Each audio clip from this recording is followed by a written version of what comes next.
All right. Good morning, everybody. Can somebody check if we are live streaming properly, please? Click on the link and please check. I just want to make sure that we are recording this properly. Can you go to YouTube and check, please?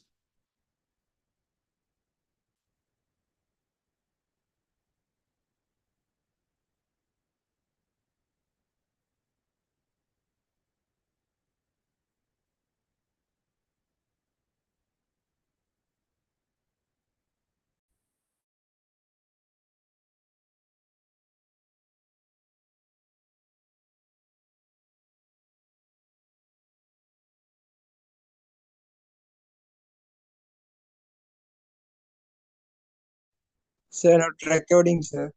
Did anyone check with it? Working, no? All right. Okay, thanks.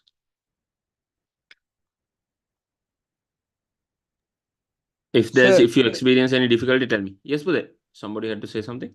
The YouTube, it is not recording, sir. No live stream.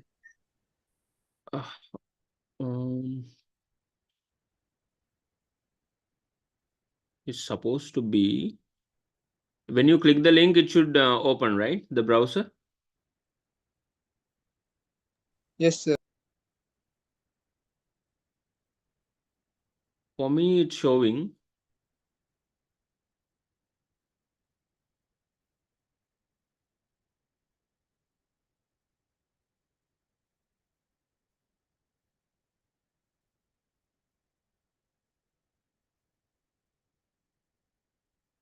Bhute, someone else also can check, please. Vishwa, Bhute, did you check?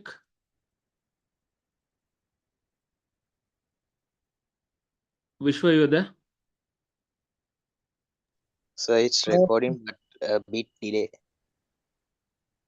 Delay in the sense we are talking like this. Okay, it has to go to a server and then get streamed, no? So there will be a delay, but there's no breaking or something, no? It's recording smooth, right? Yes, sir. All right, okay then. All right. Let's continue, right? Okay, so thank you all very much for joining today. Today, as you already know, is a special session to us. I hope this session will be a game changer, when it comes to your O levels, because most of the students, I am hearing a lot of questions from many students that they don't have a proper plan to study. They don't know how to plan things. They are lost. They don't know from where to start. They don't know how to do this, how to get things done, how to set up goals, targets, and achieve them, and plan things properly, plan their time, plan their sleep, plan their work, plan their studies, plan their notes. There have been a lot of questions, okay, how to prepare for exams. So this session answers all those questions, okay. So those who are not here, I believe that they will see this recording, and there won't be, questions again and again, the same questions again and again, how to plan studies and how to get ready for the exams, how to refer notes and blah, blah. So to answer all those questions, we do sessions like this in our class, which will act as game changers. For example, if you came on Wednesday and if you came on Friday, I brought a few students to our class. In this class, this time we have like almost 10 9As. Okay. I think I didn't count it, but around 10 students got 9A passes, okay, in our class, including history. Most of them actually were scared of history, like before they came to my class. So from the messages I see, I know most of them secured their iPass after coming to this class for history, right? So I'm not here to talk for other subjects, but generally I will give you the plan. I will give you the idea on how to prepare for O levels.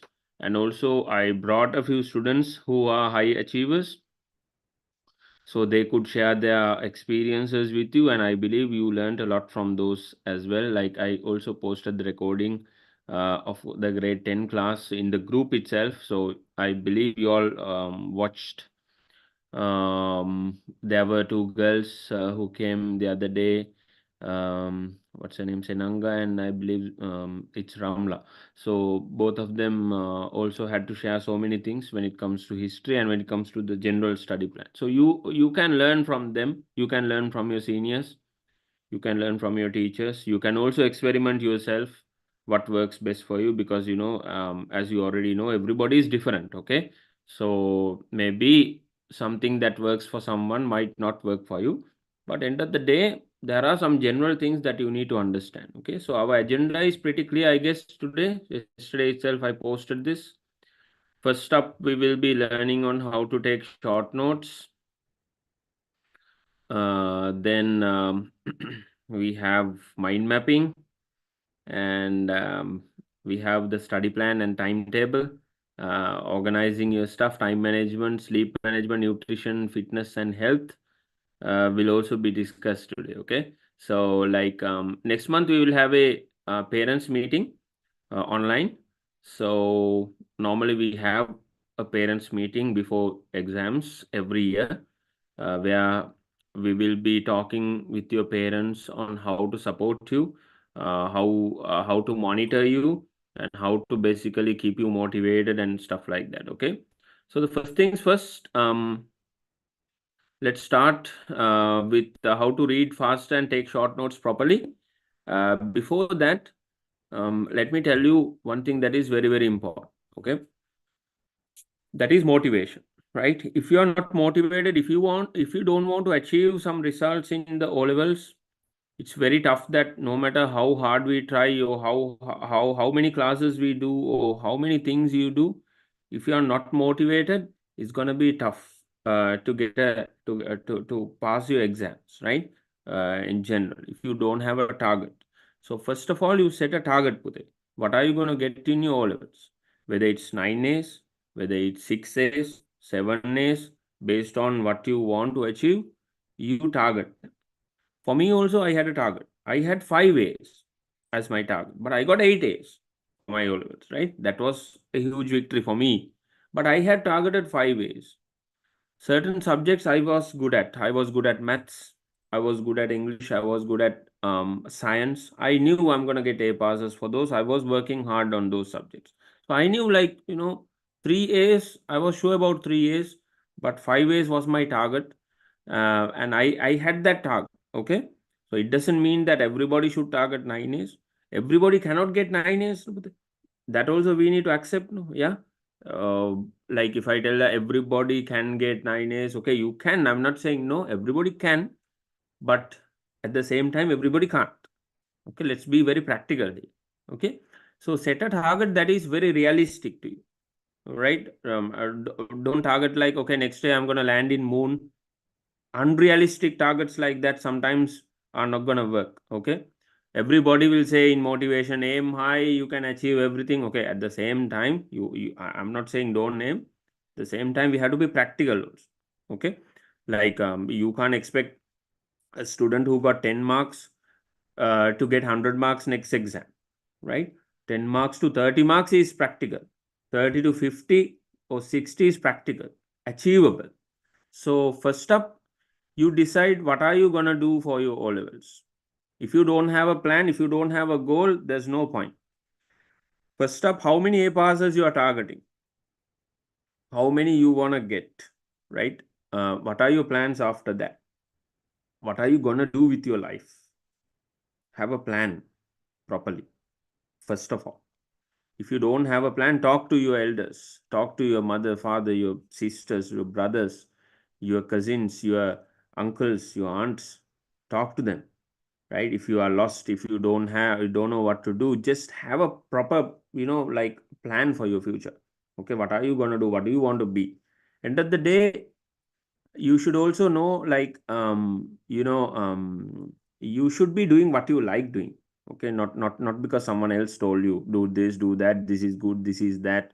Not because of that. End of the day, you should love what you are doing, right? If you don't love what you are doing in the future, you're gonna simply hate it. I have seen doctors who hate their job.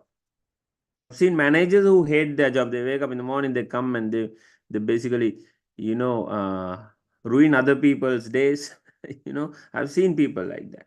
They hate their job. They became doctors, or they became managers, they became engineers just because their parents told them to do, or like they didn't become doctors or managers or engineers by choice. They just had to do something like that. I mean, don't be that people, like those type of people. Do what you like doing, right? So enjoy. But the thing is, let's say, for example, if you want to be a software engineer, example, you want to be a software engineer in like 5 years. So today you have to do now. I mean, that is what you like doing, right? Okay, you would love to work with software. You would love to work with coding. You are learning IT for your O levels as well. Okay, which is very good thing, and that is your goal, right? Like your ultimate goal. But today you have to do things that you don't like. You will do things you like in 5 years. Yeah. In order to achieve that, today you have to do things that you don't like. It's very common in life. Sometimes life doesn't give you everything you like. Now, O levels, you have 9 subjects and you don't have choices. You have choices like one or two. You can choose business studies. You can you can choose a technical subject. Yeah, you can choose English literature or something else. You can choose civics or something else. There are options like bucket subjects or basket subjects, as we call it, like three basket subjects and 6 main subjects. So you have 3 choices only, but end of the day, you have to take the 9 subjects. Okay. And history is not a basket subject, it's one of the main subjects. You have 6 main subjects. Yes, Sinhala, English, maths, science, religion, and history. Okay, those are the 6 main subjects that you are taking. Then you have 3 options. Now, your options are already clear. Now, you are either taking civics or commerce or whatever. Like, you have a combination, right? Literature and stuff like that. So, your choices are limited here, right? Sometimes we have to do things that we don't like in order to do things we like in the future, right? You think doctors like physics? They have to study biology, physics, and chemistry. So you want to treat patients, you don't want to do math, right? But physics is very difficult for those students who are doing biology in A levels.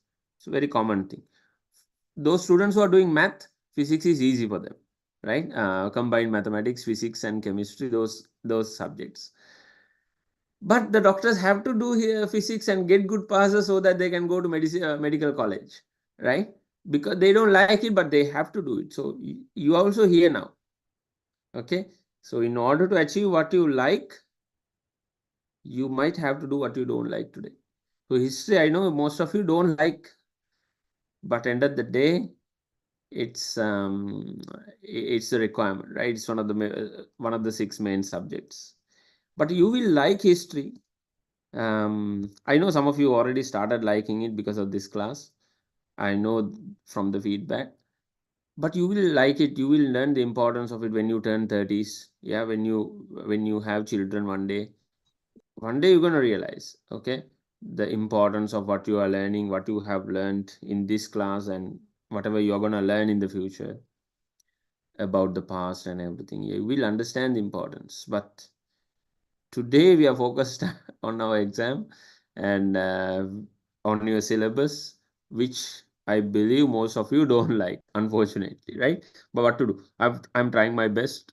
I'm trying everything I can do. I'm bringing all my magic in order to get you to like the subject, right? Okay, so first up, like I said, set the goal. Set the goal.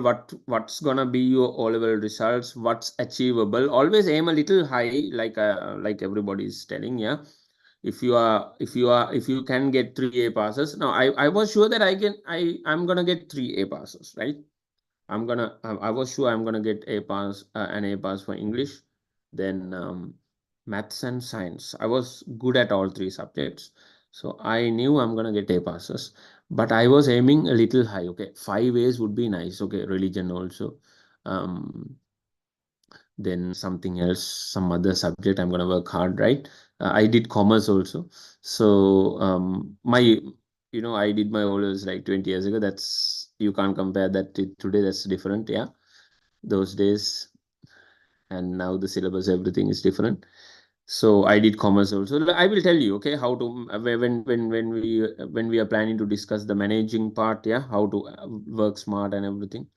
I will tell you. I will share with you, right? Okay. So first up, like I said, set the goal. If you don't have a goal, talk to people. If you want help, you can also call me, right, to set the goal and what basically you are gonna achieve and what you are capable of and everything. Okay. So once you set the goal, sometimes you listen to motivational sessions and everything. Okay, sometimes you get motivated while listening to it, and next day all the motivation is gone. So nobody will be there. End of the day, I mean, your mother, your father can't study for you, right? I can't do the exam for you, right? So end of the day, you are on your own. You need to understand that. Okay, nobody is gonna come and they're gonna support you. I'm not saying no, but nobody can study for you. Okay, you have to do it. If you don't do it, no one else is going to do it, right? So you have to motivate yourself. You have to wake up in the morning. You have to think, right? Okay, am I going to live like a loser? Okay, or like am I going to be a winner? Right? You have to decide that. What am I going to achieve? Am I going to do what I love doing in 10 years, or am I just going to be like the guy who's hated, or the guy who didn't achieve anything, right? So end of the day, it's very important that you motivate yourself. Okay, everybody can help you only. Nobody can basically spoon feed you now, right? You guys are like almost 17 now, so don't expect those things.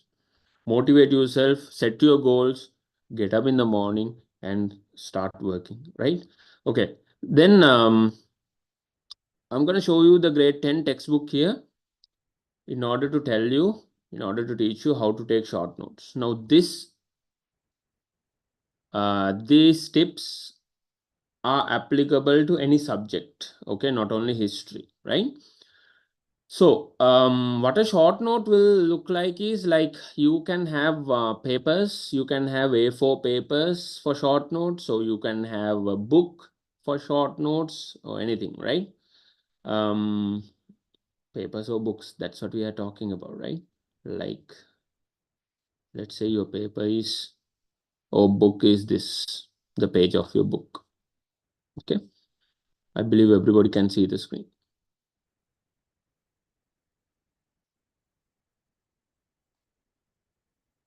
Putha, we are live streaming, right? I'm just scared.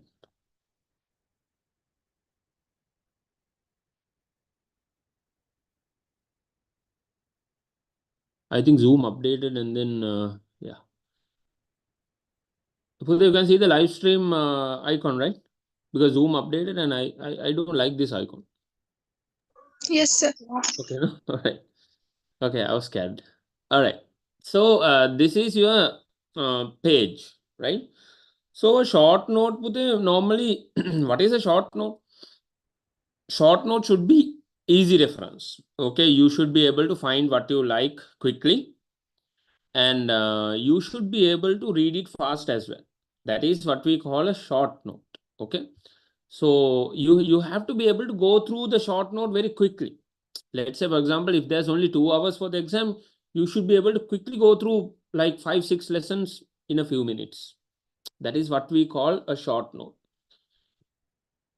A very bad idea on taking short notes is getting advice. Okay, don't take anybody's advice on making short notes. Now I'm advising you, don't take my advice. Is that what I mean? No, actually this is like from experience. I'm telling you this from experience because I have made so many short notes in my life, and I am somebody who can advise you because I have made those short notes well and I have passed my exams. And your colleagues, if you find their short notes interesting, you can copy, but there's no copying short notes again, right? You can copy the structure, but not the short notes. So do not copy anybody's short notes. Okay, that's a golden rule. Because everybody's style is different on taking notes, but you create your own style. But there are some general ideas, there are some general guidelines that you need to follow in order to make a short note. So short note, like I said, should be readable very quickly. Okay. So I recommend you, if you are using A4 papers, divide it in half. Right? And you will use only one column to take your notes, just like that. Okay. Because it's easy to read. It's easy to read and you can read it fast. If you write short notes very long like this, the full width of the paper, that is not a short note, that is a long note, that is a note. Okay. So short note is what? You're using very limited words. You are just using some words that can help you remember certain things. That is what we call a short note. The baddest thing I did when I was doing O-levels, there was this girl in my class, my good friend. I started copying her notes, okay, because I thought her notes is good. Okay, you know what her note was like? Okay, she was like this. Okay, she basically read the book and she started writing or taking her notes. Right? Okay, let me show you. Right. So basically, what she did, she started writing small letters, very small letters. I mean, you need a glass, you need a magnifying glass to see, right? Very small letter. I couldn't imagine how this girl is writing so small letters like this. But then the whole book is written in small letters, basically. Yeah. That is how girls take short notes most of the time. They think like everything in the book is important, and then I'm telling generally, okay. Now girls are smart, of course. Those days, the girls were like, this is my note. Basically, the whole book is the note. Yeah, the whole textbook. That is not a short note. The whole textbook written in small letters. That is not a short note, right? Short note should have very limited words, easy to read, and you should be able to read faster and understand. And there's no rubbish, there's no blah blah, there's no beating about the bush in short notes. Okay, it's just facts, it's just the words that you need to remember. That's it. So remember that very well. Okay, and then now you know how to basically prepare yourself for short notes. Right, now let's take some notes. Okay, so I am inviting somebody to pick a page in this book, any page. So I'm going to do with you now, right? There are 150 pages in this book, as you can see here on screen. So somebody just pick a page, random page. Anybody?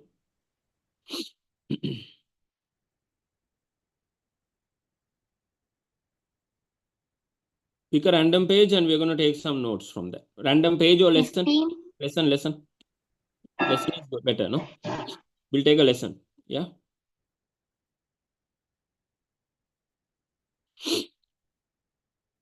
Pick a lesson today.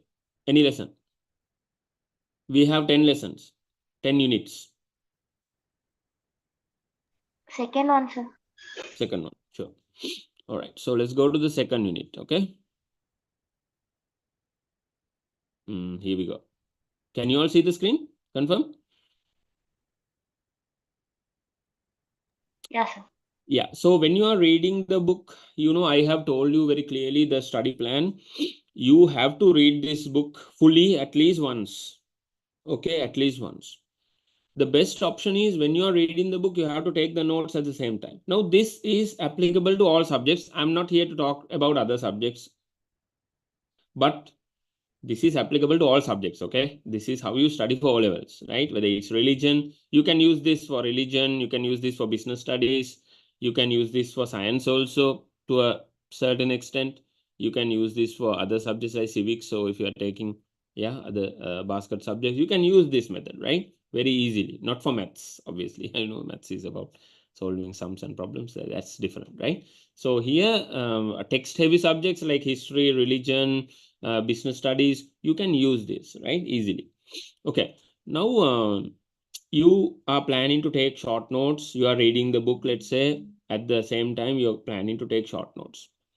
So you can see that the book is also divided into 2 columns because you can easily read, right? Your short note is even gonna be more and more shorter than this, right? Okay. Now you see you have the topic here. So you take a paper and you write the topic first. Okay. So this is the topic of your short note, right? This is the lesson. Okay. Number 2, whatever. Number 1, you have made the short notes already. So I'm gonna start with number 2. Let's say imagine. Okay. Right. Now next you have the main topics here. See, settlements in the prehistoric era. Then expansion of settlements, it says. Then we have expansion of settlements in different climate zones. Okay. Now this is the subtopic. Yeah, subtopics. So here settlements in the prehistoric era. Now I'm gonna make it short. This is a short note. So I don't want to write this rubbish here. I'm just gonna write only this one. That is what we call a short note. Okay. So just write prehistory. You know prehistory is an era, right? So why do you just waste your time writing even the word era? Just keep it very short like this. Okay.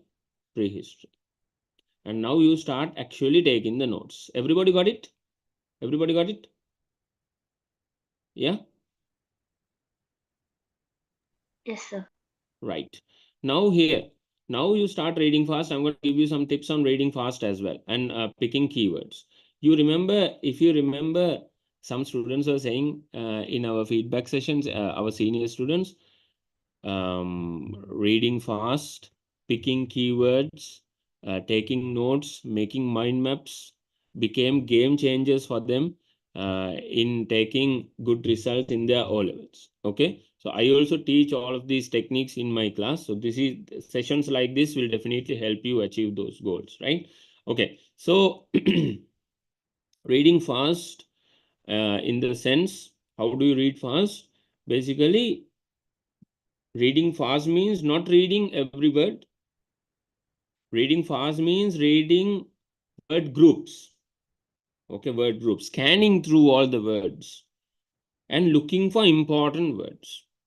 Important words are called keywords. That is what you a speed reader does. Okay. So here I'm going to read and show you a little bit. So you can practice. Everything comes with practice. You know, I mean, you're going to start doing these things. You're going to experiment, and then there's only 5 months left for the exam, and it's big time that you spend a lot of time studying now. So many things to do, right? Okay. So you can experiment stuff like this and now make it easy for you. And also, we can say, make yourself productive and efficient so that you can do a lot of work with a limited period of time. Okay, this is what we are looking at. Okay, so that is where techniques like speed reading and everything comes into play. Okay, right. Now, look at this. Look at this. Some words are really not important. You only need the keywords to remember certain things. So what we do is we use a keyword, we use a very important word to remember a whole section in the book, right? So what is this? The period which was before the past. Now see, I'm not going to read word by word. I'm going to read sections. Like look at the section, look at the group of words together, right? Like that. Now, just like that, just like my cursor is moving, right? Okay.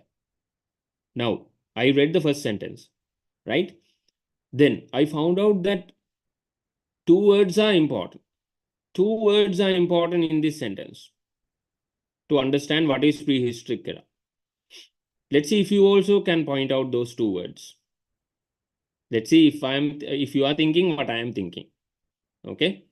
I just saw 2 words or 3 words, we can say, which are important to understand the full meaning of this sentence. That is what we call a keyword. Okay. Now let's take this sentence. Okay. How to pick keywords. Okay. Let's take an example sentence.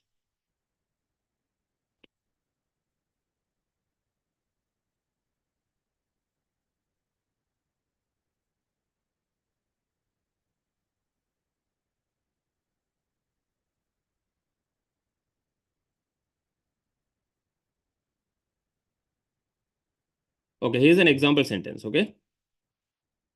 Right. You all can see this. What are the keywords of this sentence? Tell me. Keywords means the most important words, and the sentence would not exist without those words. I mean, there won't be a meaning to this sentence without those words. And if I give you these two words, you should be able to reconstruct the sentence. That's what we call keywords. Everybody got my point? Yeah? So without the words, the sentence would not exist, or the sentence would not have a meaning, or you won't remember anything in the sentence. Or even if you know these two keywords, you can construct a sentence on your own, which will give you meaning. Okay, that's what we call keywords. Okay, tell me the two keywords. McDonald's founded 1947. All right. So McDonald's, do you even need the word founded? Chain. No, do you even need that? My answer, my question is that. Okay. Now suppose these two words, right? I'm taking these two words here. Can you understand something from these two words? McDonald's 1947. What do you think? Do you even need, sometimes, you might need the word founded or started, but sometimes you don't even need that, right? So what I'm saying is, like, go for the bare minimum, go for the minimum number of words, spot the keywords. If I tell you McDonald's 1947, you should be able to understand using your head, using your brain a little bit, that there's something to do with this year. There must be a connection with McDonald's in 1947. It's definitely gonna be, it's not 2023, it's 1947. Obviously, this has to do something with McDonald's starting, right? So, I mean, what I'm saying is, I'm not saying don't remember founded, but don't put so much effort to it, right? Just spot the keywords. Okay, similarly, use the same technique. Try to identify the keywords in this first sentence to understand what is prehistoric era.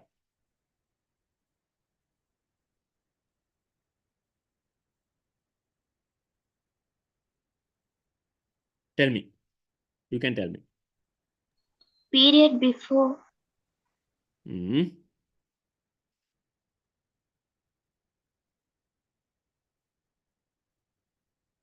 Anything else? Any different Before answers? past.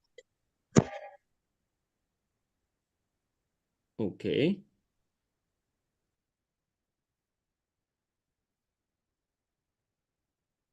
Obviously, era means period, right? So first of all, you need to understand that what you are learning. That is why we write a topic. We write a topic, ancient settlements. It has to do with something, some period, some time period, some era that we are talking about. Okay, so you know what you are learning here. So you already know the idea. Okay, then when you know the idea, you can eliminate words like this, period, which, was. These are all rubbish, basically garbage. I mean, basically grammar words, okay, to make the sentence complete. Nothing else. They are not keywords, right? The period can be a keyword, but the thing is, you know the concept already. You know what you are learning already. You know you are learning about time periods. You know you are learning about what do you call it? Ancient settlements. Ancient settlements has to do something with an old period. You know this. Okay. So why do you want to remember these type of things? Why do you want to take notes? Why do you want to write these words in your notes? That's my question. Why can't you save your time? Yeah. So what I would do is, I will remember this word before literary sources. I know obviously it is about the period. I know obviously we are talking about the prehistoric era because I already wrote the topic here. Prehistory. You understand what I'm saying, right? I already wrote this. So if you want to, if I feel like I want to write period, I would write it, but I don't feel like. If you feel like, you write it.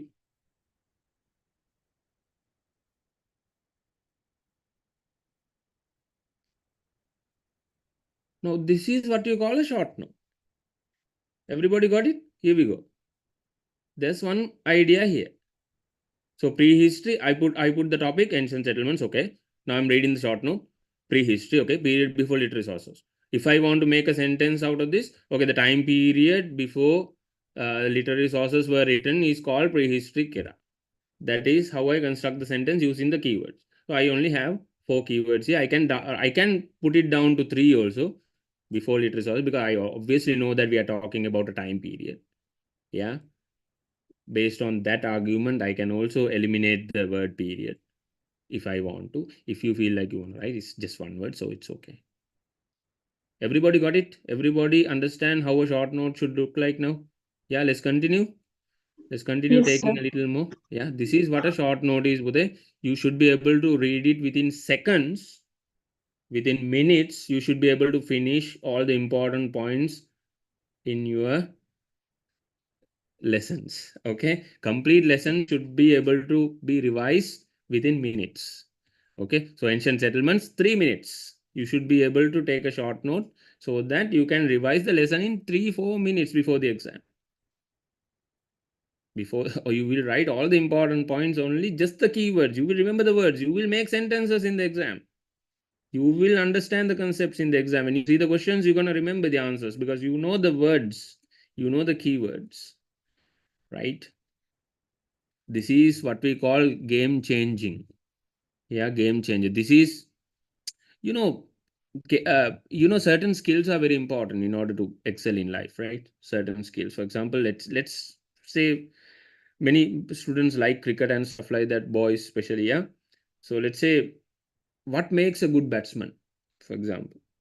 What makes a good bowler? There are certain skills. Yeah. Like, for example, if you want to be a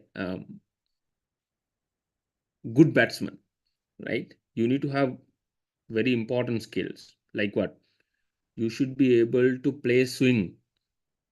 If you cannot play swing bowling, you cannot be an international batsman. You cannot go there. There are many batsmen. Anybody can bat. Put a ball. If the ball falls on the slot, you can play. Everybody can. There are millions of batsmen, but good batsmen, very few. Why? Because they have special skills. They can play swing bowling and they can play bounce as well. If you are scared of bouncers, balls coming at your head, you are not a good batsman. You are not breaking. Yeah. I mean, if you can play swing, if you can play bouncers, you are going to the next level. Simple example. You're going to the next level, right? So if you can take short notes, if you can revise lesson, if you can study within minutes, if you can learn things, absorb things, remember things, revise things within minutes, you're a good student. You're going to excel in your exams. Simple example, right? So learn these skills, master these skills, work on these skills, improve your skills so that you can be versatile, you can be special, right? Okay, now let's continue with some more. Right, the second sentence. 2 cultural stages belong to the prehistoric era of Sri Lanka. 2 cultural stages. Okay, do you need anything to write from this sentence? What do you think? Certain sentences you can forget, okay? Because they might be linked to other ideas, so you can combine sentences and make one sentence, a few words, that's it. Right? So don't try to write grammar words, complete sentences in your short notes. Short notes are short notes. Short notes are just keywords arranged in groups so that it helps you to remember the whole lesson at a glance, just within a couple of seconds. Okay. So do you need to write anything? What do you think? 2 cultural stages belong to the prehistoric era of Sri Lanka. What are you going to write out of this? The first one was the Stone Age, which existed for a long time. The second was the period in which there was more tendency of the man towards depending on herbal food, use of metals, and beginning of living in permanent settlements. Among these, the word prehistoric era is used to introduce the Stone Age, and the word protohistoric era is used to introduce the second period. Here we go. Now what I'm gonna do is I'm gonna get this whole idea. Okay. The first sentence, I took an idea out of the first sentence. I took a meaning out of the first sentence. That is the definition of prehistoric era. So I wrote the definition in shortest possible means. That is this one. This is the definition. No need to write those words. You know, period before literary sources is the period, the time period which was there before the literary sources were introduced was the prehistoric era. You have this meaning in your head.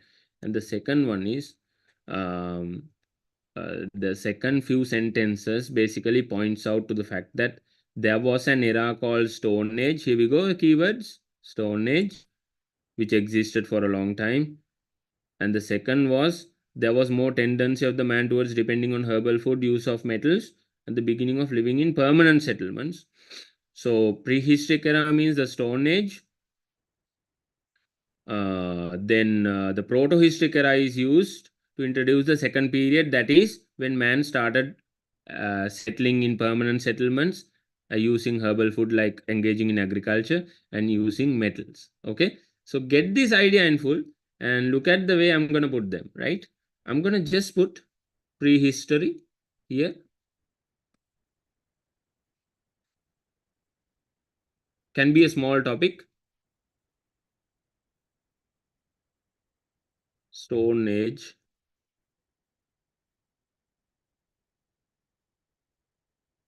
And I'm going to also use some knowledge that's there in my memory also from the tute and everything. Yeah. I'm going to write used here. Yeah, these are keywords, right? Okay. Stone tools. Then proto history. Here we go. This is the idea. Permanent settlements. Iron. Iron, you know, use of iron is what we are talking about here. Or metals. We can use metals.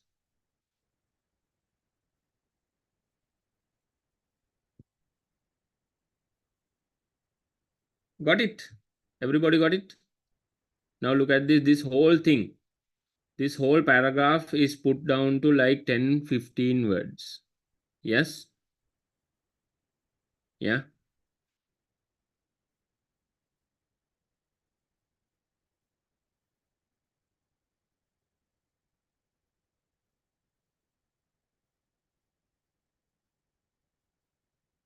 Then I'm going to the next one. Any questions, please ask, okay?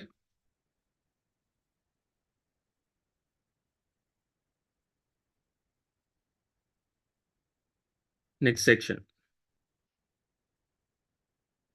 I'm gonna write it down like this, okay? I'm gonna just go down like this. Okay, everybody following me, right? Yeah, now I'm gonna read this one, okay? Settlements in Sri Lanka were made by the early Homo sapien man. Homo sapien expanded his living in a wide geographical area by adapting himself to different climatic zones in this country. Their main dependency method was gathering food by roaming and hunting. Okay. Tell me the keywords of this paragraph. Tell me. Very easy now. You should be able to easily identify keywords now. Working with me. Yes, Puday. Unmute your mics and talk, okay? I want you guys to talk. You know, you saw seniors how well they talk, right? Yeah.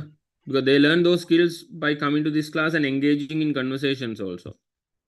Okay. Sometimes you might be very scared to talk online, and especially, you know, in front of a class or something.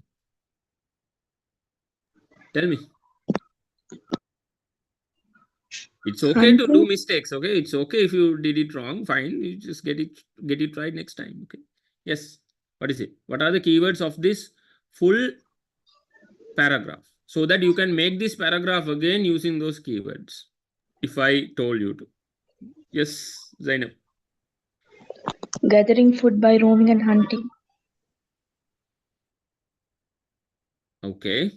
All right. What about this word? Homo sapien. Yeah. Homo sapien man basically started settlements in Sri Lanka. Yes. So we know that the first settlements in Sri Lanka were started by a man called Homo sapien. Homo sapien species, right? Like people. There are different species. You learn this in your science lesson. It's not the time to basically elaborate on all those types of man, which is basically pointing down to Charles Darwin's theory of the human evolution. So we are not doing a science lesson here. End of the day, but what you need to do is what you need to remember is Homo sapien was the type of the person, type of the man that existed in our country. Okay, we are also Homo sapiens. Then here we go, different climatic zones. Okay, he started adapting himself to different climatic zones, and then roaming and hunting, or gathering food by roaming and hunting. Okay, now you get those ideas, right? Expansion of settlements. Now here we go, Homo sapien. Now when I say Homo sapien, it's a type of or species of human. Yeah, so I just write that Homo sapien. That's enough.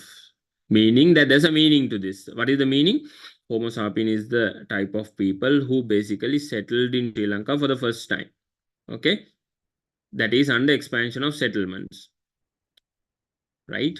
And the second second thing is different climatic zones. So they lived in different climatic zones. Okay, here we go.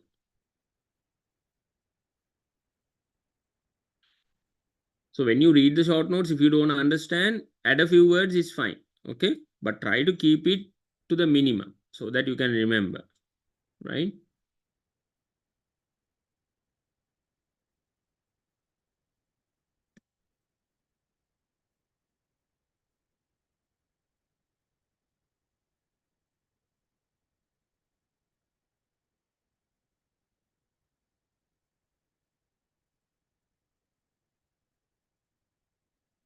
So nomadic life is basically not only gathering food by roaming and hunting. Nomadic life is basically moving from place to place, not having a permanent settlement and roaming around. Okay, that is what we call a nomadic lifestyle. Okay, so nomadic lifestyle can also be added here separately better.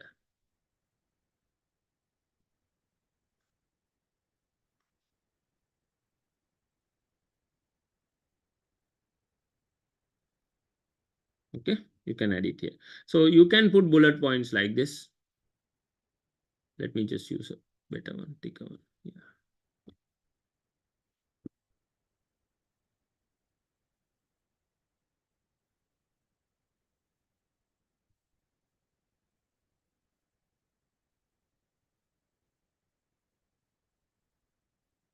Got it? Everybody got it?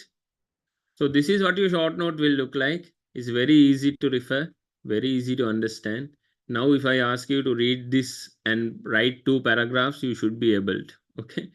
Right? So this is how you basically go ahead with your short notes. I believe everybody got the idea now. Any questions, please ask today.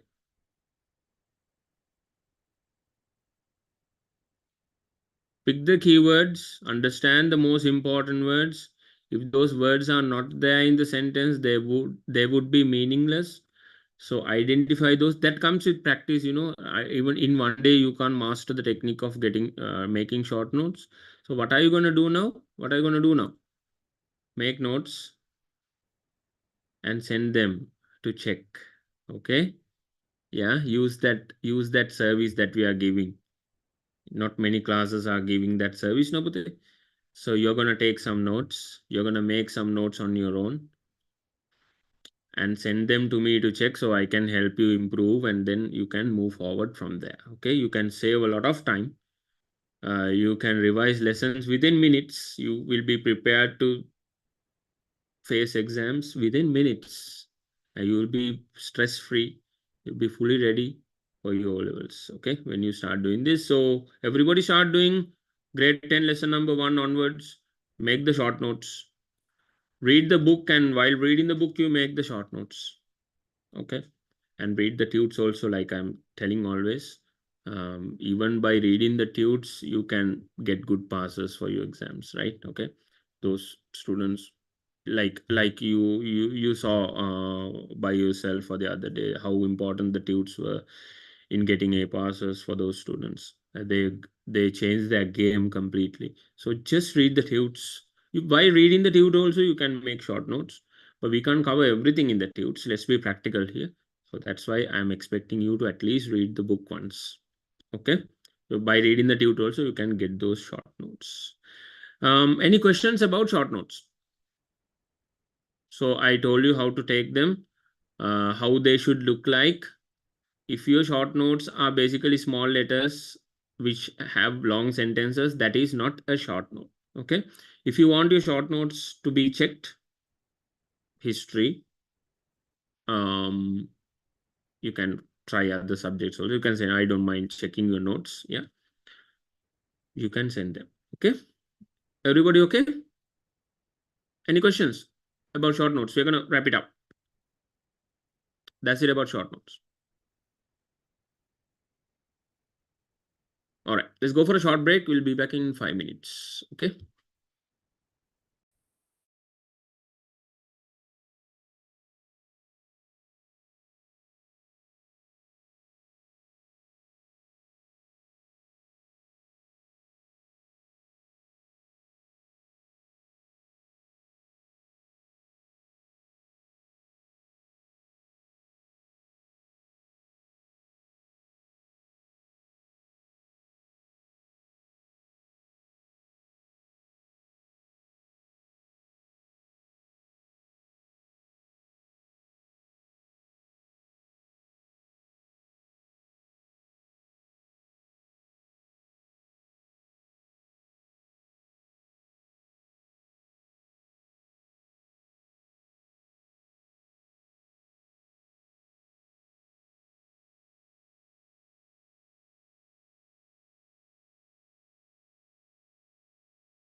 All right.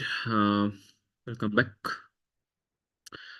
Any questions about short notes for that? Now it's all on you.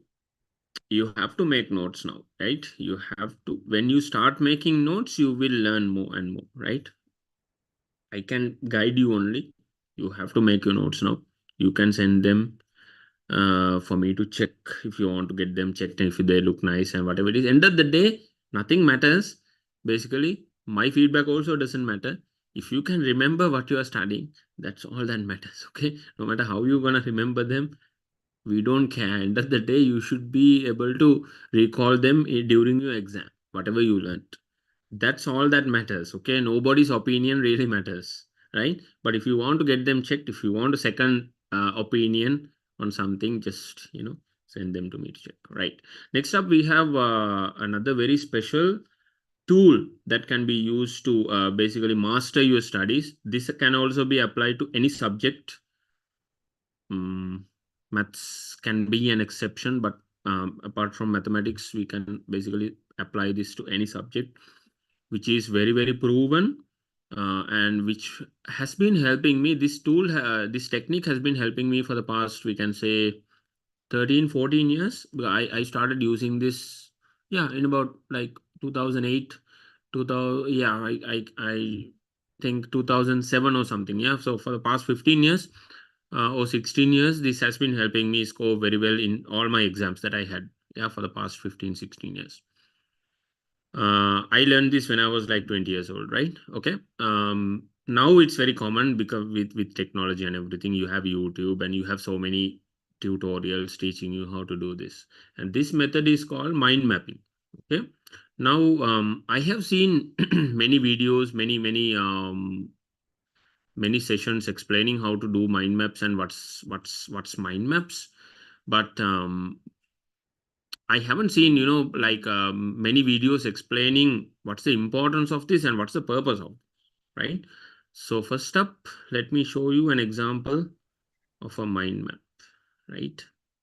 We have this uploaded in our Google Drive as well. I made a mind map for lesson number 6, grade 10. So I'm going to share that with you. Anyway, it's also uploaded in your Google Drive just to explain how it looks like, right? Okay. Here we go.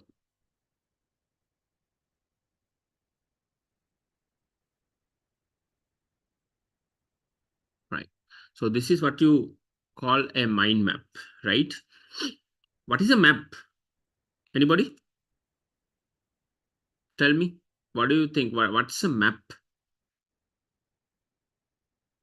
Okay, we do map marking, right, in our O levels. This is a mind map. Okay. What's the difference between a map and a mind map? I will tell you. But before that, let me ask you this question. Let's see how many students know this. What is a map, Pute?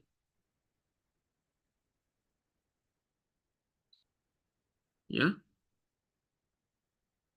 What is a map? Is it a picture? Come on. Give me your thoughts. So is it like a diagram that shows places? Yes. Okay.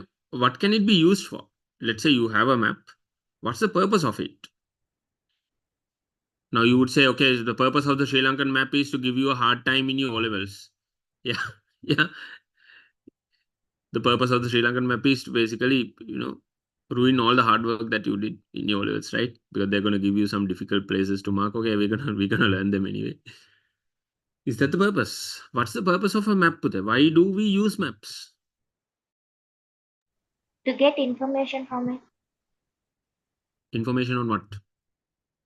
Okay, on what situations a map can be helpful? Tell me. Now you have your atlas, maybe in your house. Have you ever used that apart from your exams? And why do you need maps at the first place? Why maps are created? Why did people create maps? That's what I'm asking. Maps means Google Maps. You take me through any map. To Not find mine. locations? To find locations. Why? Why? Basically, maps are basically maps are guides to help you find something that you don't know, or find a location that you don't know. If you know, do you need a map if you know the place? Do you need a map? Now you know the road, how to go to your school. Do you need a map to go to your school? No. If you don't know the place, you will need a map.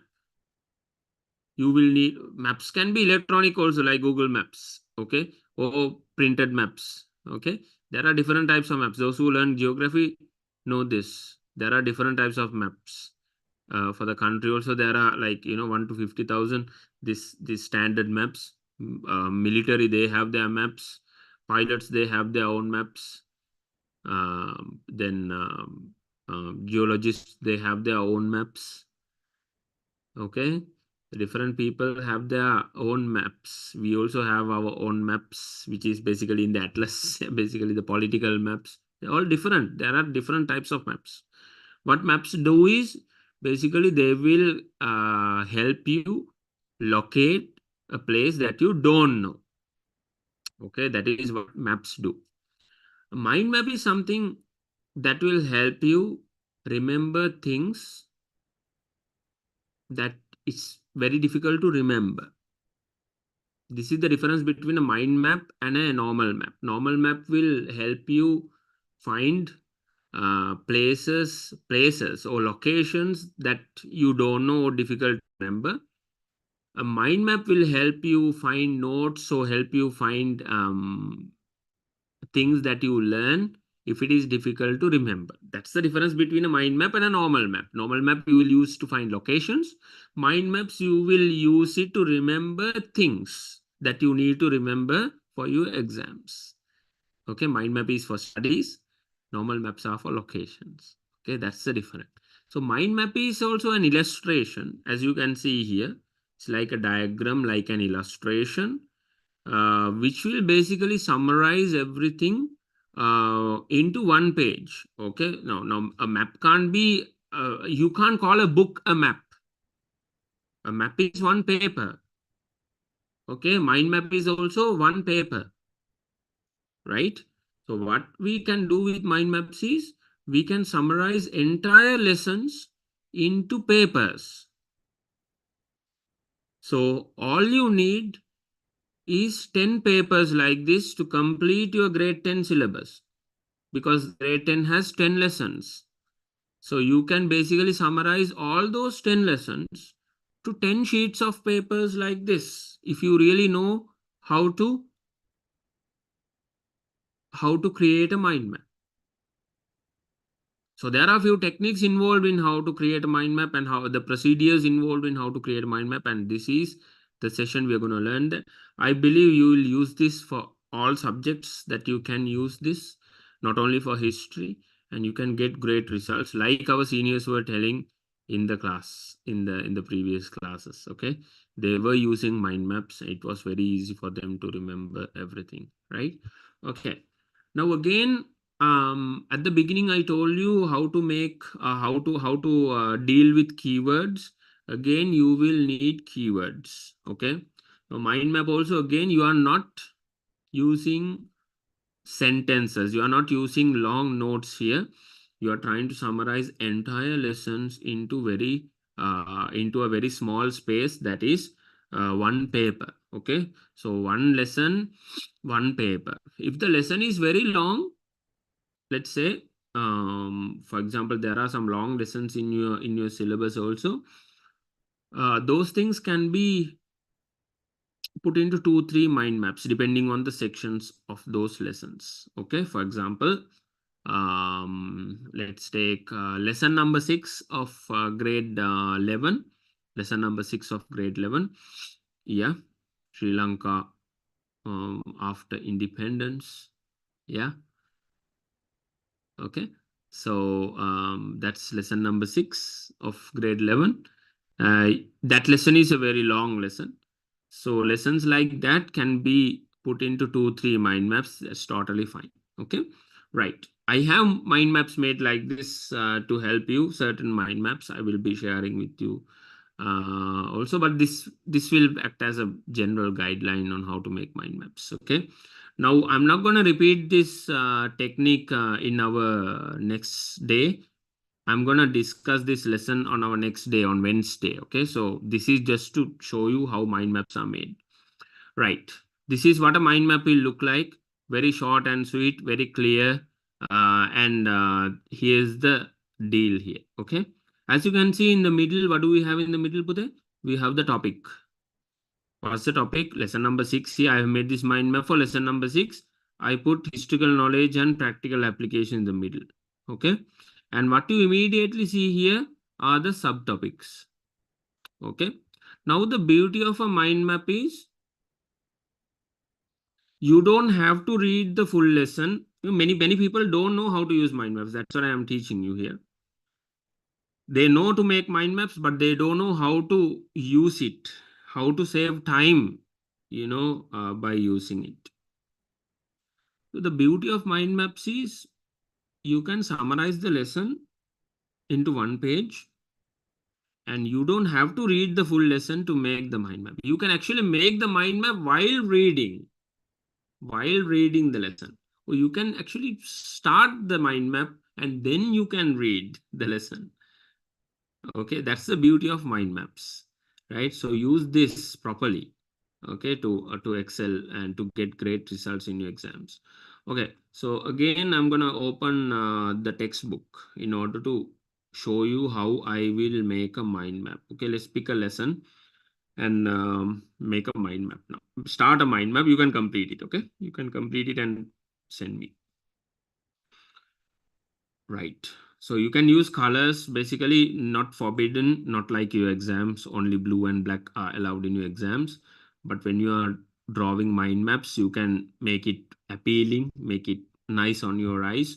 But red color, I don't like people using red color because it will strain your eyes. So don't write in red color or something like that. Yeah, use other colors maybe. Okay, let me show you. Right, let's pick a lesson with it. Anybody? Pick a lesson from grade 10.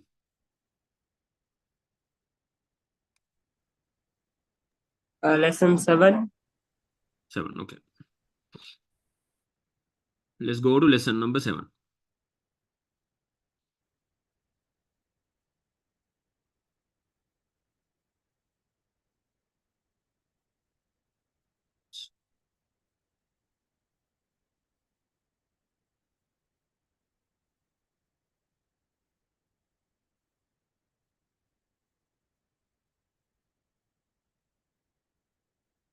The first page of lesson number 7.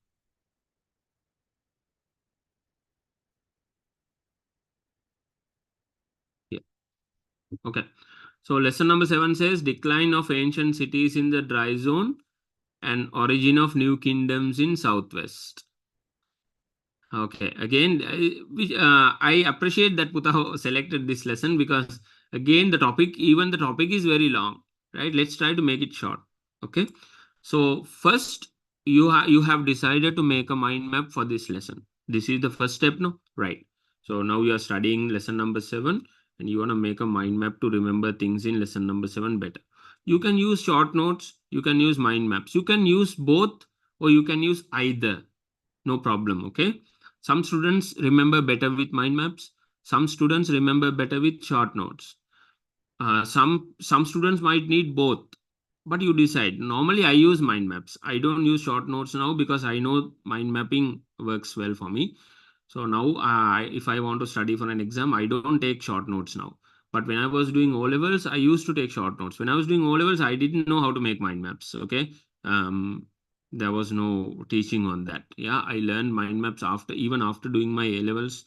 I learned this technique, okay, by reading books and stuff. Now everything is in the internet. Those days there was nothing. Those days no smartphones, nothing. So now mind mapping works very well for me. So I'm using that. You can use anything that you are comfortable with. Okay, if you are comfortable with short notes, go ahead. Comfortable with mind maps, go ahead, try. If you feel like you want both, no problem. Yeah, go ahead. All right. Now, what I'm gonna do is I'm gonna take a paper. Now I didn't even read the lesson. Okay. Yeah. Now I have only decided to make a mind map for this lesson. So what I'm gonna do is I'm gonna write the topic. Right.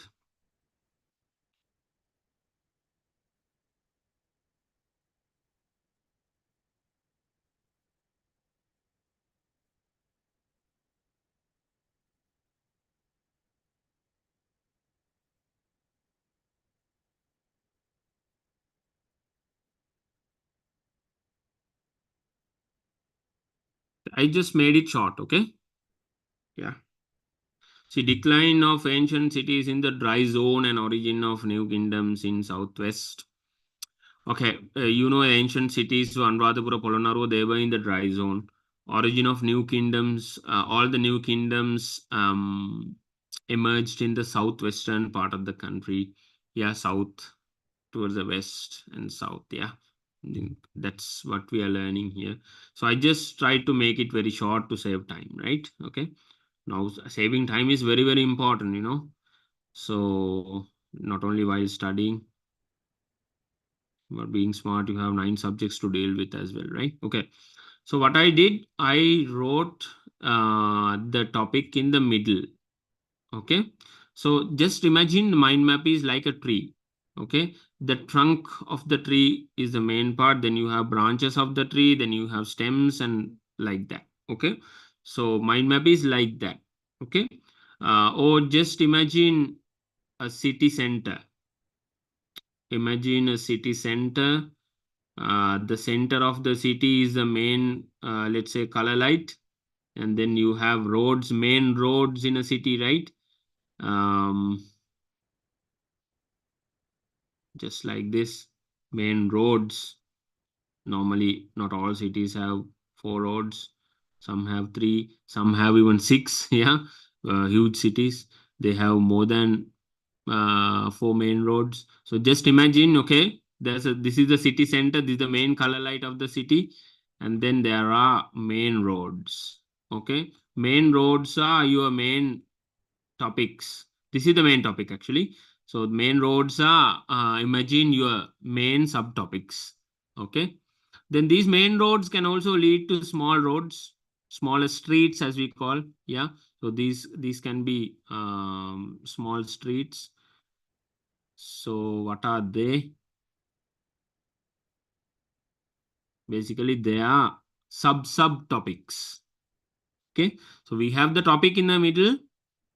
We have the main roads or the subtopics.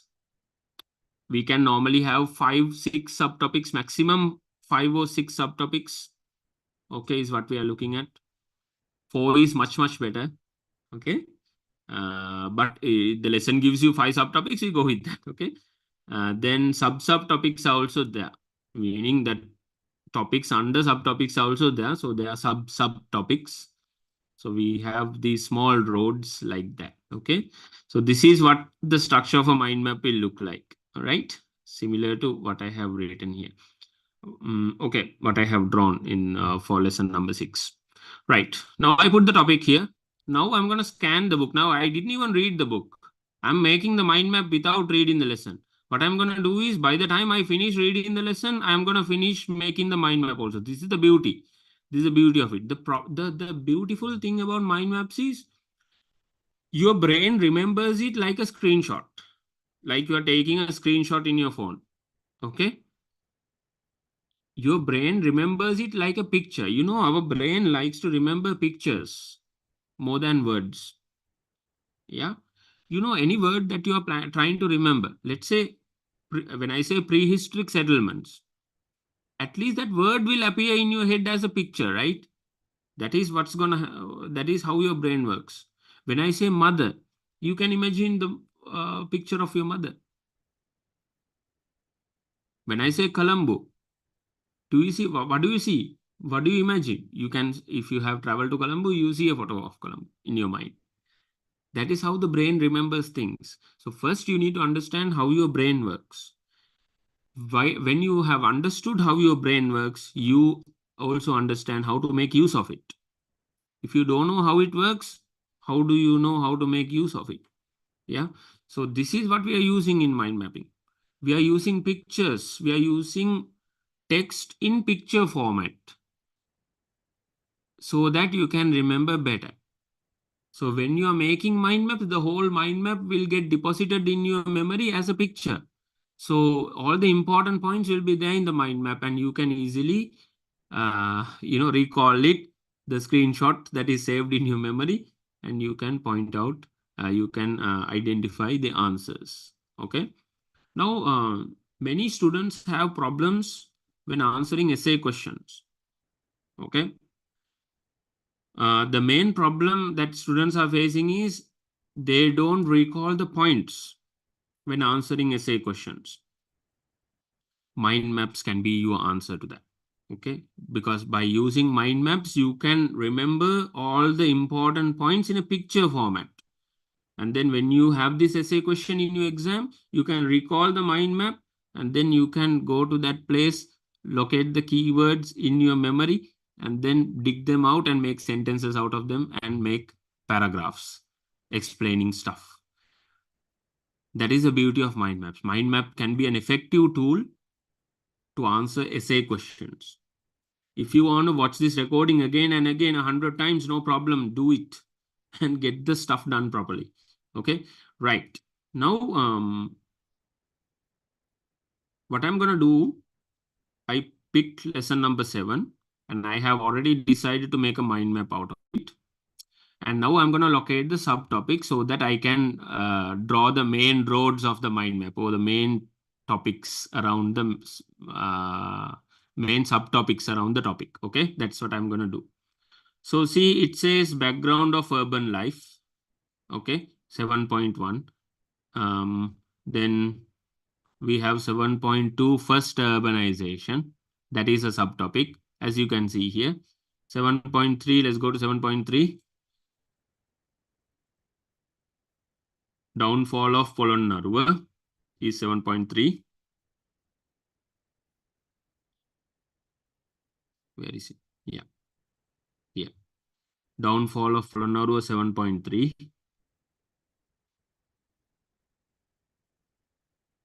7.4 is second urbanization. And second urbanization is, as you can see, is a long section. So keep an eye on that. Keep an eye on that. It's a long section, so you're going to keep more space to this. Okay. Second urbanization. Then 7.4, second urbanization also has subtopics. Okay, as you can see, economic, style, religion, and blah, blah, arts, and yeah. Okay, so that's it. Everybody got it? Now we are going to structure the mind map. Okay. What is the first topic again? 7.1. Background. Here. Urban life. Background of the urban life. Second one was first urbanization. Third one was downfall of Polonnaruwa. Fourth topic was the second urbanization. Okay, second urbanization. Now see, what I'm going to do, I'm going to use keywords. Okay.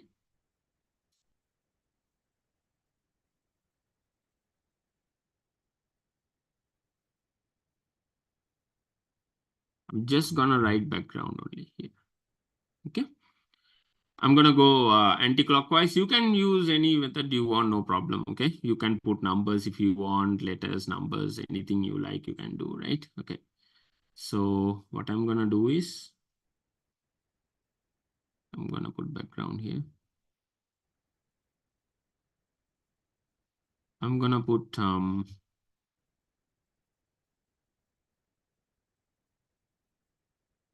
downfall of Polonnaruwa here.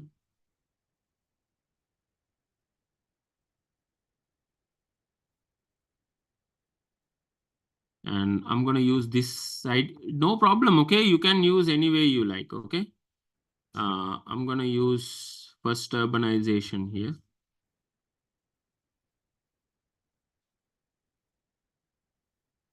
I'm going to use the second urbanization here because I feel like I want more space for this. Anything you can do.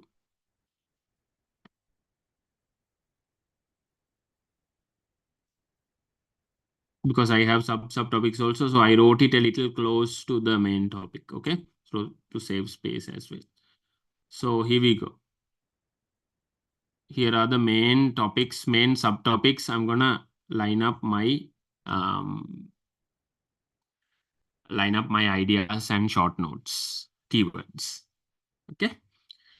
So second urbanization, there were subtopics also. So here, second urbanization, I'm gonna do this one now. I'm not gonna do this. You can do that, right? You can do this. So you can, circle them. You can use different colors, do whatever you want to do to make it nice and beautiful. You can even stick this on your wall, or you can use a separate file to keep them and just, whenever you need it, just take it out and read. Okay. So I just wrote second urbanization here. I don't have a lot to write about downfall of Polonnaruwa, mainly the reasons and stuff like that. So I use this space for that. Okay, I will use this space. No need to separate and stuff like that, like I did, but just to have some clarity on this. Okay, so maybe I can also use this part to explain second urbanization. So I need a little big area to explain this because there's a lot of things to explain. Okay. Right. Now, second urbanization starts with which kingdom, Bude, if you remember? It's with, yeah, Apodaya Kusiya Gamrisko. So it starts with Dambadaniya kingdom, right? Starts with Dambadaniya kingdom. First urbanization is basically Anuradhapura and Polonnaruwa. Here, downfall of Polonnaruwa, we will talk about the reasons for the downfall of Polonnaruwa and when it happened and the closest reason like the Kalinga Maga's invasion and stuff like that. Okay. First urbanization, we will talk about how these cities looked, how Anuradhapura, Polonnaruwa cities looked like and stuff like that we are talking there. Just read the lesson and do this, okay? Now I'm going to do this with you. So I believe you also can do this with me now, right? So you can understand better on how to make mind maps. Now I didn't even read the lesson. Let's say, imagine I don't know anything about this lesson, okay?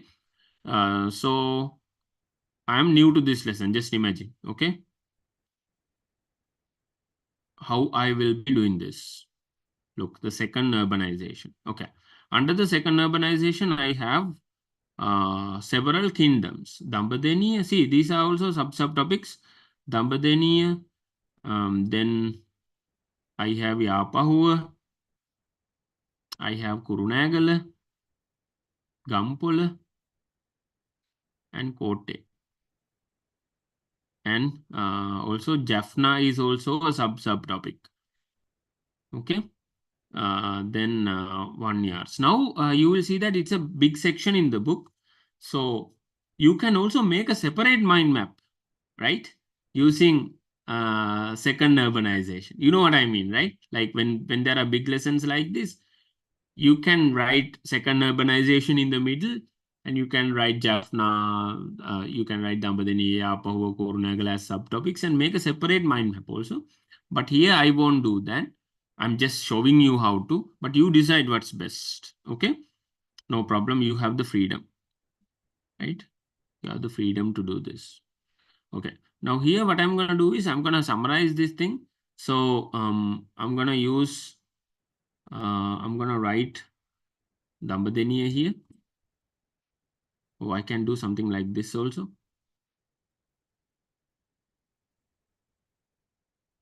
I can use something like this. Okay. Sorry.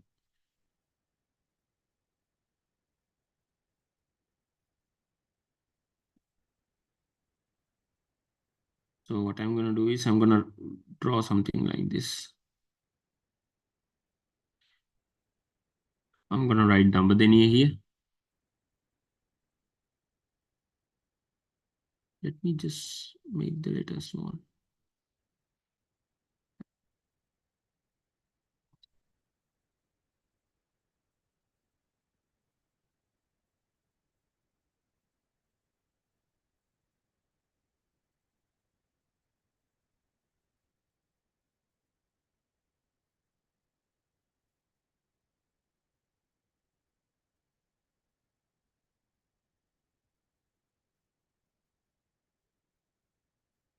Everybody got it? Yeah.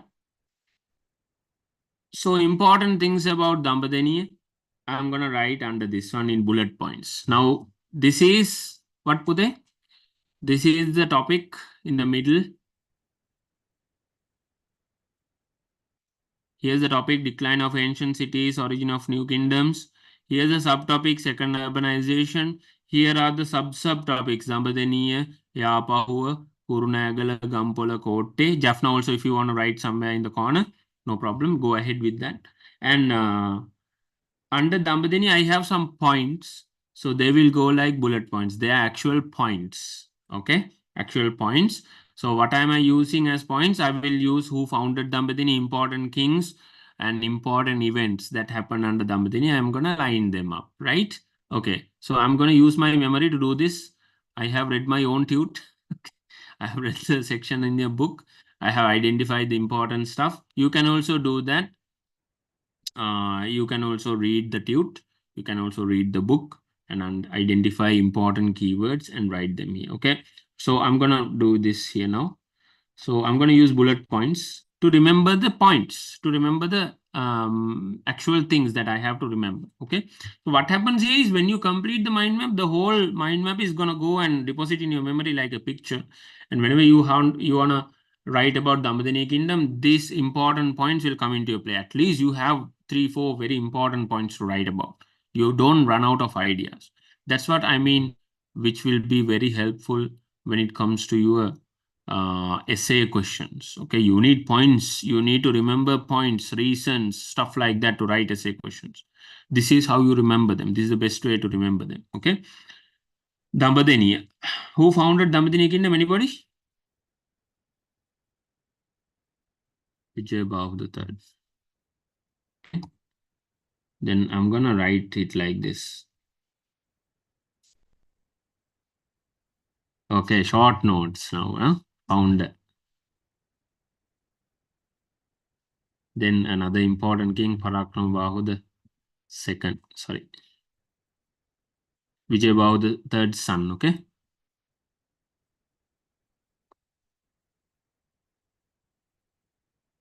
And I'm also gonna remember that Parakramabahu II also had an honorary title called Kalikala Sahitya Sarvajna Pandita because he was a very educated king. I'm gonna write that down also, so I can remember that here with this name. Okay. So I know the connection because I have read the tube. I've read this is how you should be thinking. Okay. I'm gonna read the book while making this. I'm going to read the tute while making this.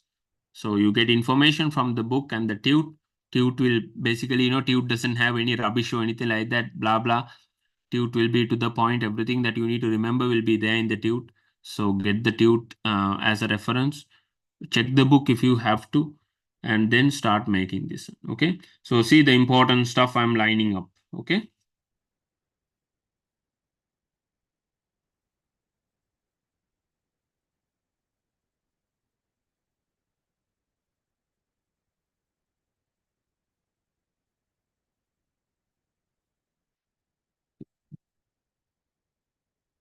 Here we go, the important points I'm writing. What happened in Dambadeniya kingdom, okay?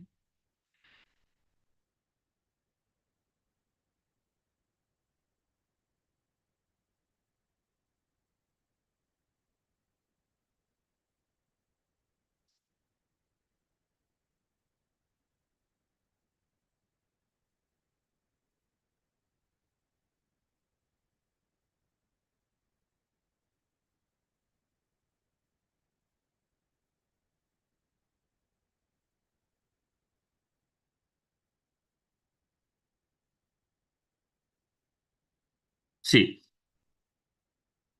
so if you go to the section of the book or if you go to the section of the tute, basically you will understand that these are very important events that happen under Dambadeniya kingdom. Okay.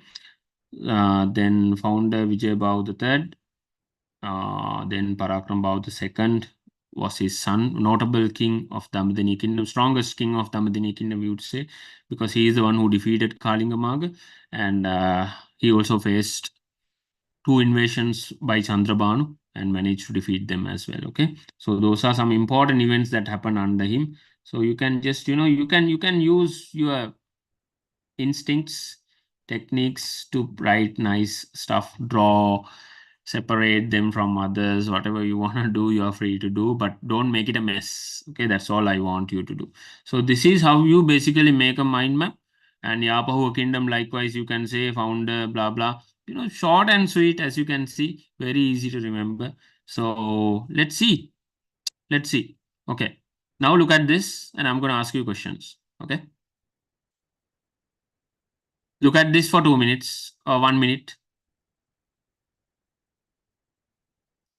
Look at this, okay? We're going to do the activity now.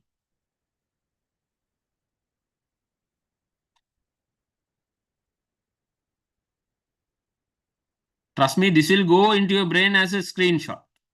So I'm going to give you to recreate this one, this map. So look at the map. Just read it. Tiara, you there? Janela, you there? Is Janela here?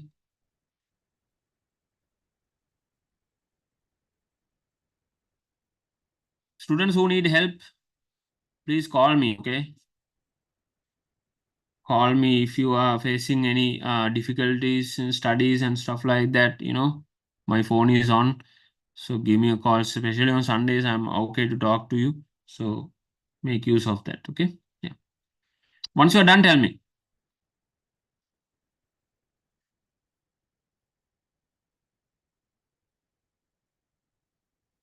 I'm going to practically show you how easy it is to remember, make mind maps and remember them, okay?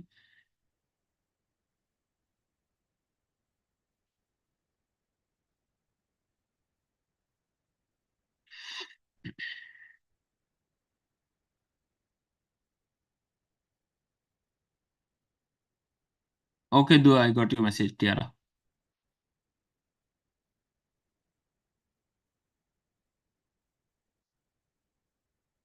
Zikra, you okay, Dua? Shevan? Huda? Yes, sir. It's All okay? All right. So shall we do the activity? All right. Okay. Now, Tiara will tell me what was the topic, Dua? Unmute your mic and tell. It's activity session now. What was the topic in the middle?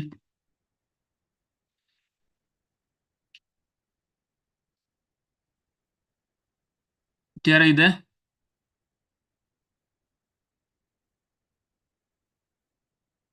I'm going to pick students. What was the topic in the middle, Buddha, in the mind map?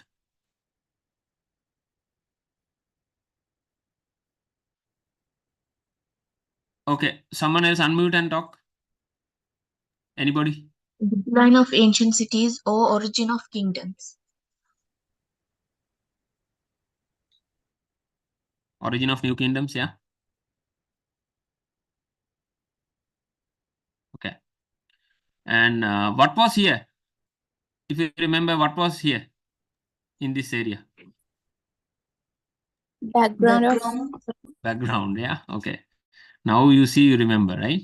Like it went into your brain, whether you liked it or not. When you were watching it, it got saved in your hard drive, your brain, which is 73% water, basically. Yeah, your brain is 73% water, but that water also is very useful water, okay? Yeah. So it got saved in your hard drive, basically, as a screenshot. Okay, what was here, Budhe?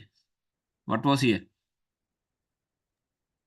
Downfall of Polonnaruwa. There you go. Downfall of Polonnaruwa Kingdom. Oh, Polonnaruwa, just keep it like that. Okay. Now, what was here? First urbanization. Okay, someone else tell me. What was the next one? Here? Anyone else? Second urbanization. Very good. Second urbanization. Okay, under second urbanization, there were subtopics. Who can remember them one by one? One student at a time. Anybody? Dambadeniya. Dambadeniya. Okay, very good. Yapahua. Yapahua was there. Okay. All right. Yapahua was there after that. Yeah. Anybody? Kurunagal. Kurunagala was there. Okay. All right. Continue like that. Okay. Under Dambadiniya, there were two names, if you remember. Yeah. Vijayabhatri Hmm. and Parakrama Bahutu. Yes. Under Parakram Bahu, there was another honorary title, if you can remember. Karigala Sahitya. Very good. Yes. Saravanga. Under that, there were two events, very important events. Invasion of Kalingabanga Kalingamanga. Yes. and And unsuccessful invasion of Chandraban. very good. Yes. Now see whether you liked it or not, without any effort, you remember the screenshot. Yeah. So I made it for you.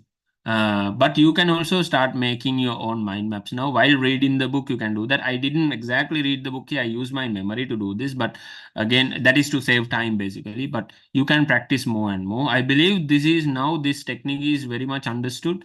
And the importance of this technique is also now understood. Practically, I proved that how effective this method is. Making mind maps very easy. The beauty is I don't read the text before making mind maps. The beauty that, I am a very good user of this technique. Why do I say that? Because I don't even read the textbook. I start the mind map, and then while making the mind map, I read it. And then by the time I finish the lesson, I have already made the mind map. I've remembered everything also. Some students, they want to read the lesson and they want to take the notes again. Then double time, right? So you can save time by doing this. While reading the lesson, get the mind map. When you have finished the lesson, you have also completed the mind map. You have also remembered everything in it like a screenshot. So you can recall it. In the exam, you're going to say, okay, in the exam, what's going to happen is, okay, who founded Dambadiniya kingdom? Here's the exam question. Then, okay, quickly scroll your memory. Get this mind map screenshot into your memory. Okay, where was this in the mind map? Okay, this was somewhere under Dambadiniya kingdom, right? Okay, Vijayabhatri, that was the name, right? You can directly recall using this screenshot in your head, So understand the importance of this. These are modern tools that are used by millions and millions of students all over the world. They are using these techniques to score high marks in the exams. Not only for history, but also for other subjects. So why don't you use them? Yeah, it's all there with you. So make use of this. If you need any help, let me know. Okay. Everybody got it? Any questions?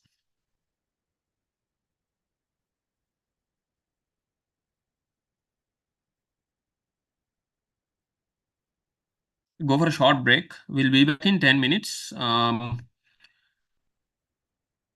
be back at 11 o'clock.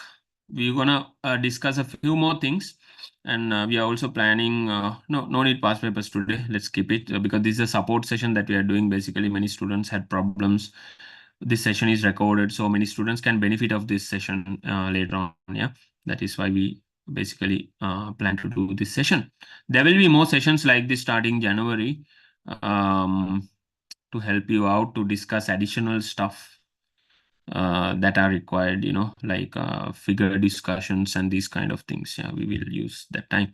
Also, we do the class for 2.5 hours, 3 hours every week. So we can discuss those things in class as well.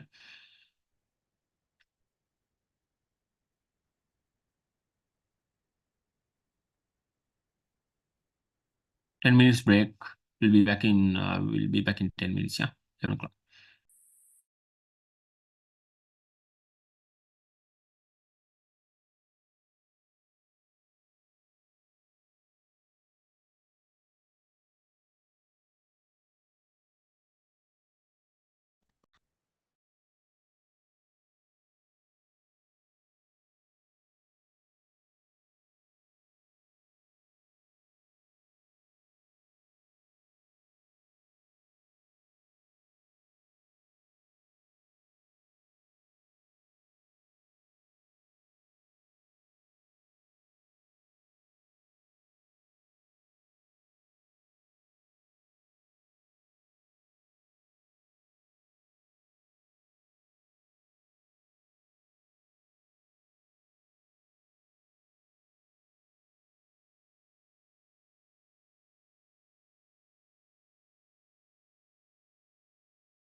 Okay. We are moving to our second sessions, that is to discuss your study plan and stuff like that, how you should be organized and everything. So I believe you all can hear me, right? Yeah, okay. Now, next up we are planning to discuss on how to make a study plan and timetable and how to organize yourself in order to do that, right? Okay, now there's only 5 months left for the exam, you know this. So you want to get through this exam, not only for you, yeah, you also want to make sure that you make your loved ones proud, yeah. Your parents have been working hard on you, like, I mean, for the past 16 years, you know, they have been raising you. They have been, most of the students in our class are international school students, so they pay money to learn. Basically, you are paying your school fees and everything. So you need to have your targets, right? End of the day, like I said before. So my opinion is, all these students who are going to international schools, if you are going to a very good international school, it's fine, continue.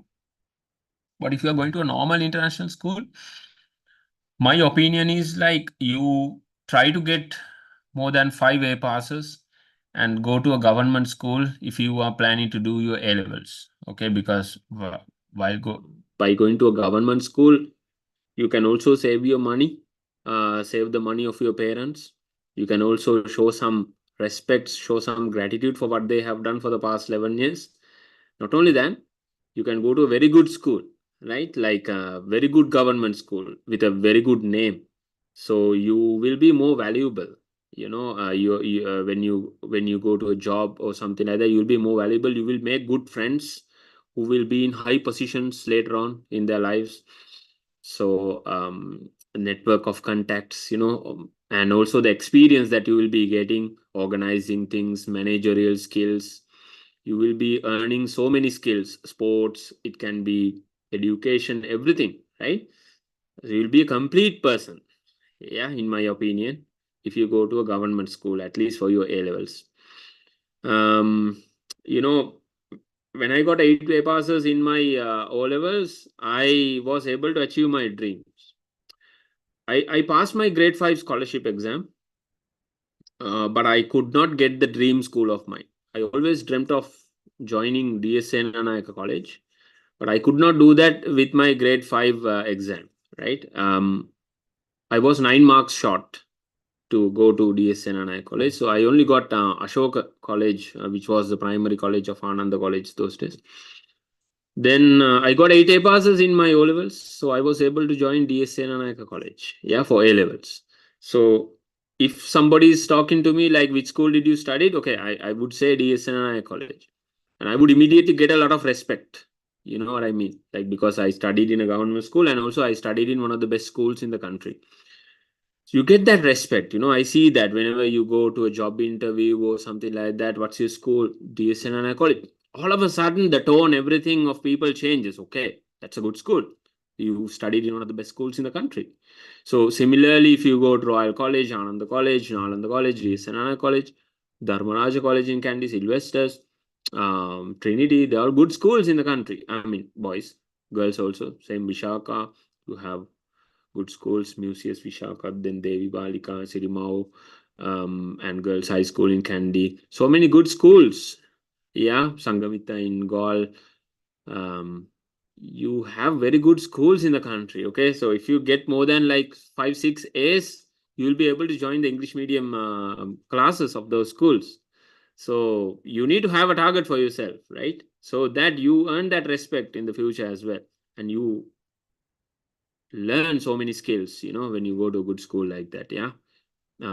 Because I went to DSN College, I have a very strong, good circle of friends today who are in the media, who are in the military. Very good friends, you know, all over in many areas, who are actors, you know. Yeah. So with that in mind, there's only 5 months left for the exam. So you should be putting like, you know, 5 hours a day minimum, yeah, for your studies. Okay. So if you are not doing that, it's time to get on track now. It's very important. Okay. if you're not studying for 5 hours now, it's not going to happen in the future as well. Chances are very low. So you have to start now and improve gradually, you know, little by little, improve your timings. Okay. First, you need to organize yourself. First, you need to make a study plan for this and timetable. Now, for me, when I was studying, I studied one subject per day. Okay. But I didn't miss classes. Okay. I didn't miss classes and I studied one subject per day because that was me. Right. So I remember some students who came to this class, they said they were studying 2, sometimes 3 subjects per day, depending on their abilities, circumstances, their environment, their capacity, you know, everything, right? So if you can study 1 subject per day, I don't mind it. If you can study 2, 3 subjects per day, I don't mind it also. Okay. So make a study plan, what days are going to use and what subjects you're going to study. One student I remember told me, who got an A pass for history, he dedicated 1 day for history. That means the class day. Normally, for example, if your history class is on Wednesday, you can dedicate like 4 or 5 hours Wednesday every week for history. So what I'm looking at is like work for 4 hours, 5 hours every week on history. You can get an A pass. Okay, starting now, starting this week. And for maths, you can have a full day for maths, full day for science. Maybe if the subjects are easy, like English and religion, you can study both the subjects in 1 day. Yeah, something like that. So 7 days a week, you're going to plan that. Okay. So this day I'm going to study this or 2 subjects, whatever it is. You're going to make a timetable. You're going to make a timetable, morning, how many hours you're going to study, evening, how many hours you're going to study. You can also ask your mother or father to keep track of you, monitor you. If you're not studying, push you. You know, I remember Sanuda, who came to our class last week. He got 9 A's and he said, I remember he kept his phone, or he gave his phone to his mother when he was studying. This is something that you can do as well. Okay, I think that will work well, because you know, with the phone with you, studies is not going to happen today. Yeah, this is a big distraction, trust me. So whenever you have this, you know, messages popping out and these notifications coming, you are compelled to look at it. I know many students can't keep their focus on because of distractions like this. Okay, your friends are calling, chatting, and unwanted stuff that's going on. Just get rid of those. Okay, at least when you're studying. So 5 hours is a good target. 5 hours is a good target. Have breaks in between. Don't study more than 1 hour continuously. Every hour, just take a small break, 5 minutes, 10 minutes, and keep doing your stuff. Okay, if you need any help on this, tell me. And also make a timetable, like I said, with the timings if possible. Or if you don't want to stick to the timings, just stick to the days at least. Okay, Wednesday I'm going to study history. Saturday I'm going to study science. Sunday I'm going to study maths. Monday busy day, but I have a little time maybe to study, for example, let's say. Then you can focus on small subjects which are like little short, like religion and English and stuff like that. Okay, then business studies, you can dedicate one day. Business studies and other basket subjects, literature, whatever it is. Yeah, so you can make a timetable at your convenience. There's no hard and fast rule on this day you have to study this and blah blah, but learn from the previous students' experience. One student said, like, you know, he dedicated Thursday for history, where our class was on Thursday in 2022 batch. So Wednesday is your day now. You can dedicate Wednesday for history now. So put 4 hours extra plus 2 hours in the class, 2 to 3 hours in the class, 4 hours extra. You're going to be getting an A pass, don't worry. Okay, right. Then if you dedicate enough time, yeah, this is what's going to happen.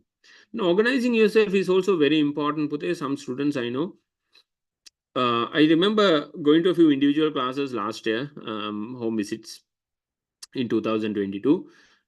After that, I stopped doing home visits. Now I don't do anything like this. I don't do individual classes now. I have enough students in the group classes and I can't find the time.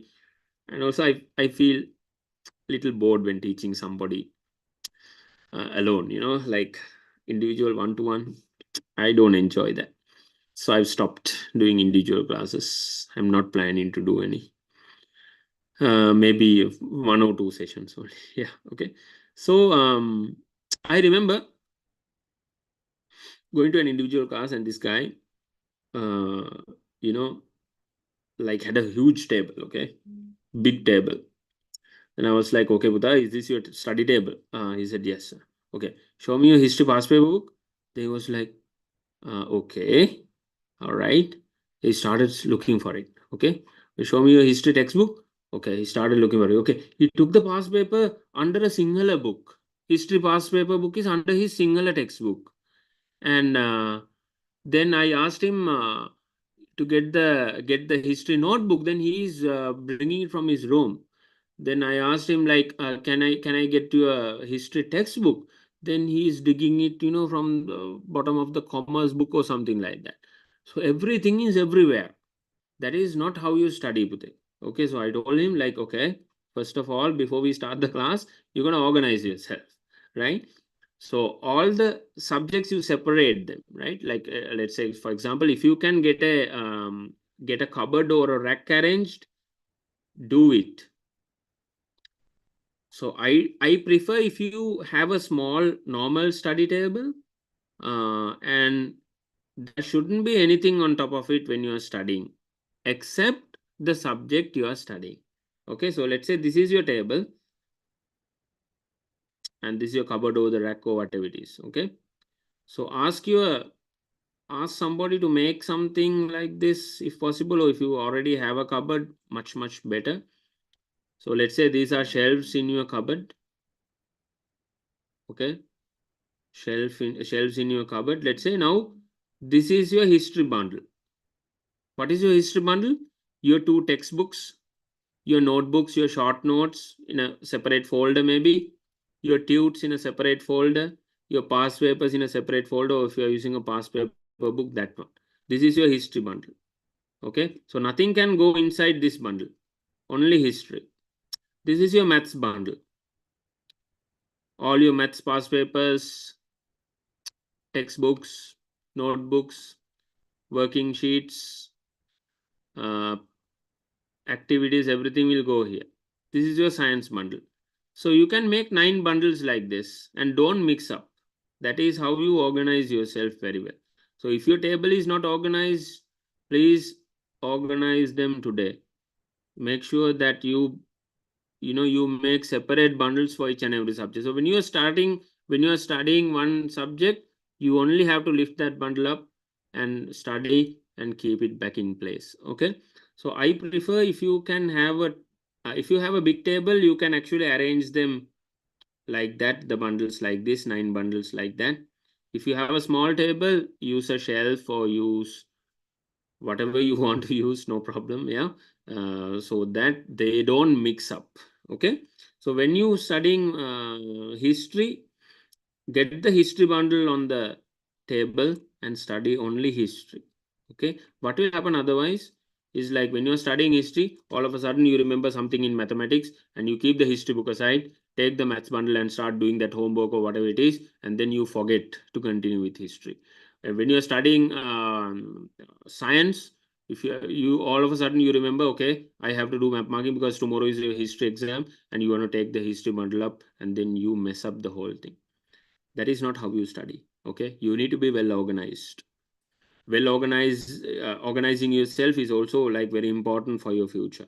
Okay, and study for your O levels, not your term tests now. Okay, forget your term tests. Term tests can be practice. I remember many students skip the classes, especially the history class, to attend their term tests. I don't understand the logic behind it. Okay, term tests are good, but they really don't help your O levels. Trust me. Term tests are good for practice. I'm not saying you shouldn't work hard, and I'm not saying you should not face term tests. You must face term tests for practice. Okay, but if you compare the term test results with your O level results, they're going to be different today. They're going to be different, trust me, because you should be studying for your O levels now. Now don't study for term tests. 6 months to go for the exam, less than 6 months. Stop studying for term tests. Study for your O-levels. How to study for your O-levels? Start from grade 10, lesson number 1. That is your O-level plan. Stop studying for your term tests now, please, because they're not going to help you. Okay? Lesson number 1, grade 10 is where to start for O-levels. Let it be history, let it be science, let it be religion. Scan through everything from the beginning. That is how you study. Okay? So, grade 10, lesson number 1, gradually work. You will be completing by April. Yeah, all the subjects, if you work to that timetable I told you, slowly, you start reaching your goal and you are focusing on your O-levels. You need results in your O-levels, not term tests only. Term tests are good to know where you stand, fine. But O-level results is what that matters, because they're going to come on a paper and you're going to have that paper in your folder, in your certificate folder, okay? You're going to have that paper. That's what that matters. So when you go to private university to do foundation, or when you go to a school to do A-levels, they will be looking at that paper, not your term test results. They will be asking, okay, what's your O-level results, not what's your third term grade 11 results, right? Yeah, they will be asking you O-level results. So now it's time to focus on O-levels. You know, go for the big goal, right? That is your O-levels. Study for your O-levels. Study everything from the beginning, from grade 10, and work yourself up to the last lesson of grade 11. Okay. Right. So any questions up to now? If you have any questions, please ask.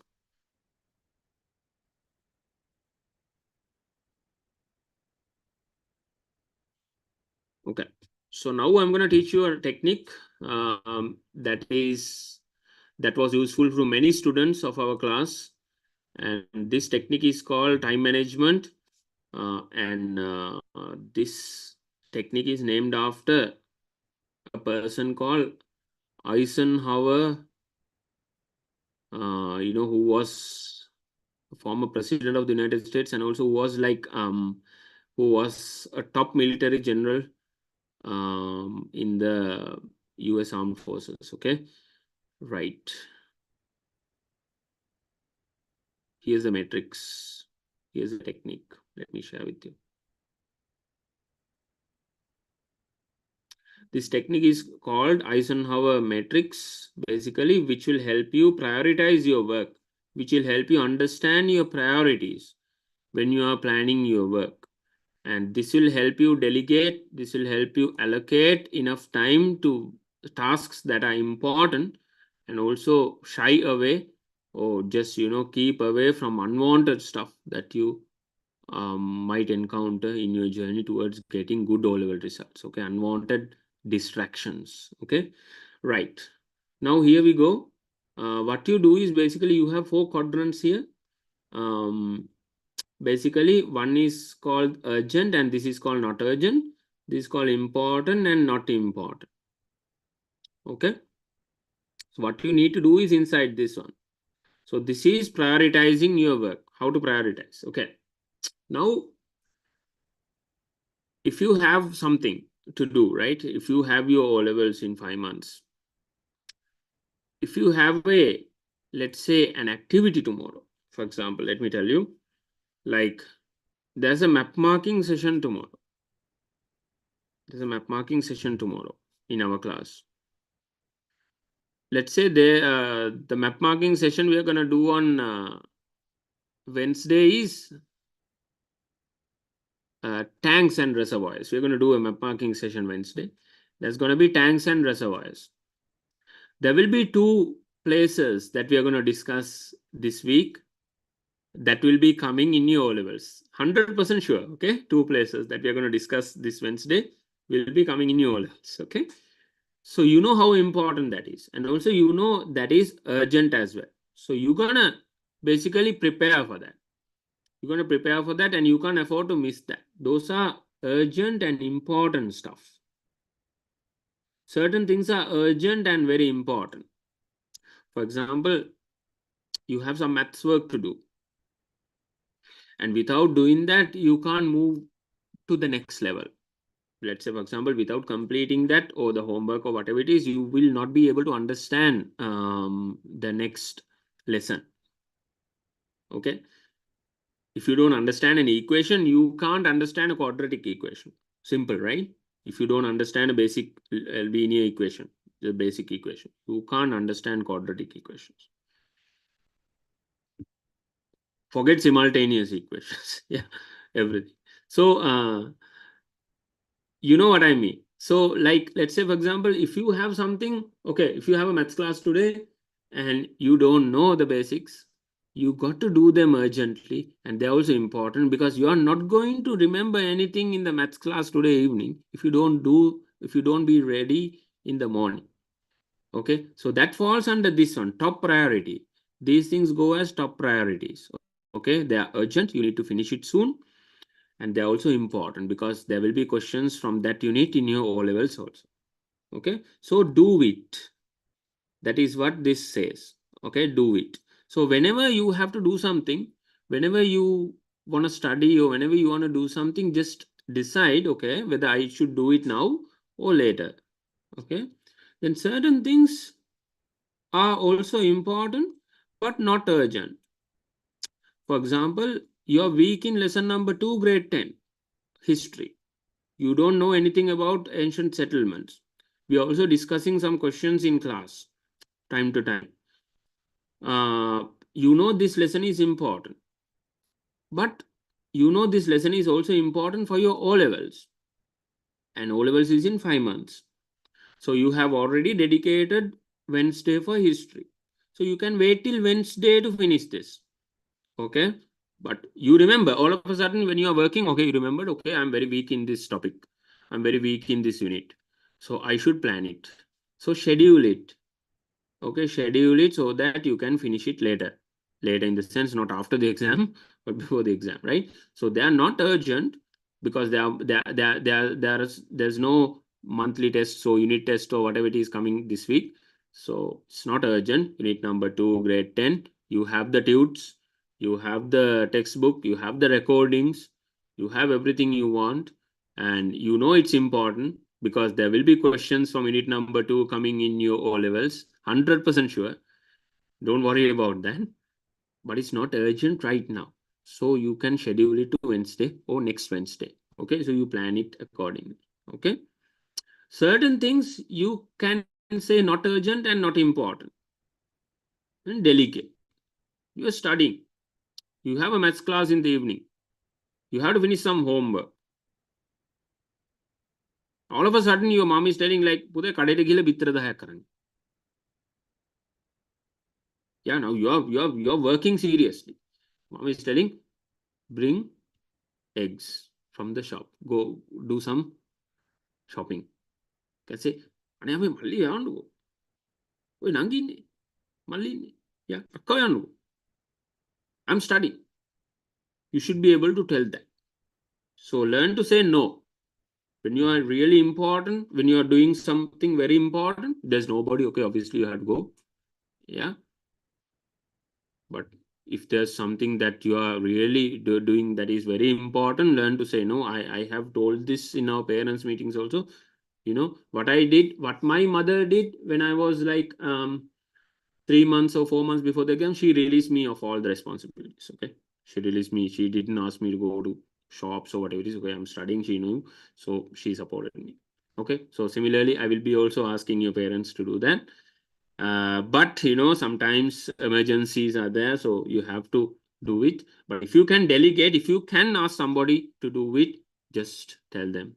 Okay, just tell them and just request your loved ones to basically support you because you're in the middle of something. Tell them clearly that I'm gonna do some maths work. I'm in the middle of something. If I miss this, I might get distracted. I might not be able to focus again. So I have a class tonight also. So I want to make sure that I finish it before the class. So please relieve me of this. I will do it later. Okay. Or you can give it to someone else. And then certain things you can delete. You can forget it. Like what? Like what, Pute? Mom is calling you. Pute, Petra uncle like. Yeah. They're calling. they are calling you to have cup of tea, to have a cup of tea in the evening, or a friendly chat. Yeah, Sinhala කියන්නේ මේක සතුටු සාමිචිය යදනවා. Yeah, you go in the evening and have a tea and talk some gossips, and yeah, someone is calling you. Okay, those kind of things. Thank you so much. I can come after the exam all you want. I have work to do, right? So you can delete those kind of unnecessary distractions. Please get away. But I know some students who cut classes and go to these go on these trips and everything. Forget about 9As, forget about good results. Okay, if you really want, just it's time to focus on your studies now, and then delete or forget unwanted stuff like that, right? Okay, so I believe now you know your priorities. You plan your work according to your priorities. When you have some work to do, when you are planning to do some work, understand the priorities. Sometimes, it is your history studying day to day, but you have some urgent maths or science work to finish. Attend to that based on priorities, and then you can have the next day for history, whatever reschedule or schedule whenever you want to do. Delegate if you want to do certain things. If someone else can do it for you, just ask them. Yeah, ask your brother to go and do the shopping. Yeah, maybe it's your duty, but you can ask him to support you, because you have some work to finish today. If you don't finish it, you're gonna fall behind. When you fall behind, meaning that you're gonna get like low results. End of the day, remember, the results that you put will be your responsibility. Nobody's gonna come and tell you, like, even your parents are not gonna come and tell you, okay, we didn't help you, okay, oh, right, you were shopping, okay, you were helping us, that's why you could. No, it's not like that. It will be your responsibility end of the day. Okay, you work, you excel, right? So everybody understands. Nobody will take the responsibility, right? Trust me, they will support you, I know, but they won't be responsible for your results. You have to be responsible. Even not me, right? I will guide you, I will support you, I will talk to you in the middle of the night and guide you and give you answers and help you with everything. But you are the one who's gonna go and sit. You are the one who's gonna study, not me, right? The result will be yours, not mine. Okay, everybody got it? Yeah. And then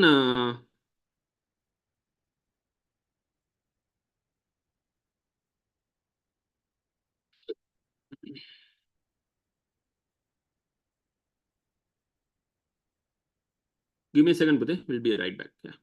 The last session for today is basically we have to discuss sleep management, nutrition, and fitness. Short session, maybe 15-20 minutes. We'll be back in 5 minutes for this. Okay. Yeah.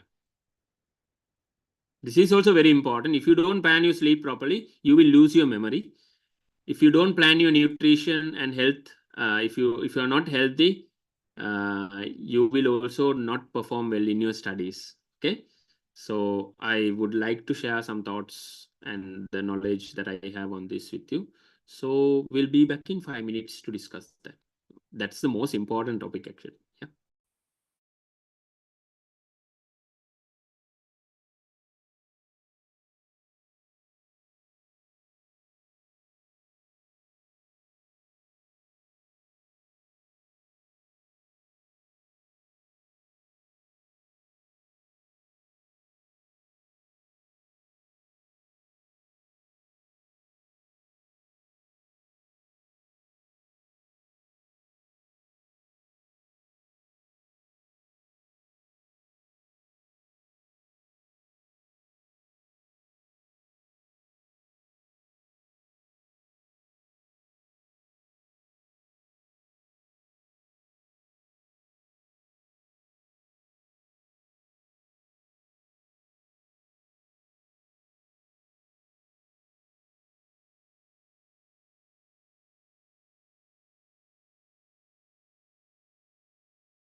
All right.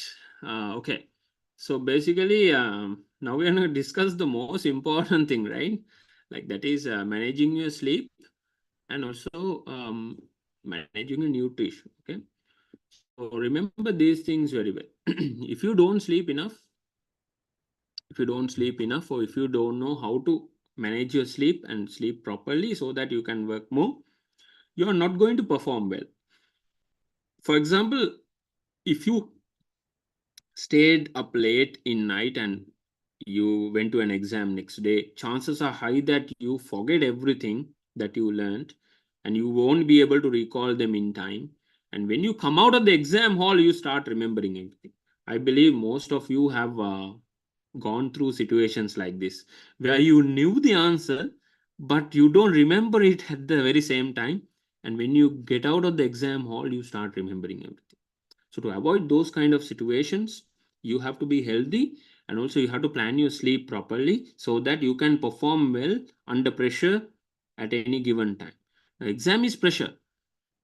When you are performing, when you are sitting in one place for 3 hours and taking an exam, you're going through a lot of pressure. Your brain basically, your brain is working very hard, trying to remember everything you learned for the past 2 years. This is how your brain will be during O levels. In order to do that, you have to basically practice good, healthy techniques so that you can be healthy and also you can have maximum performance. Just imagine people who are performing under pressure, like sports people. Okay, just imagine them.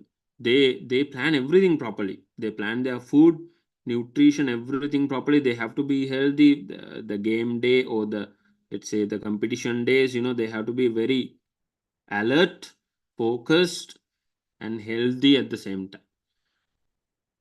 This is also like that. What you are going to face is also like that. You're going to face a big exam in 5 months. You have to be preparing now itself, and each and every day that you are studying and getting prepared for this exam should be a productive day, so that every day you are doing something which is very useful.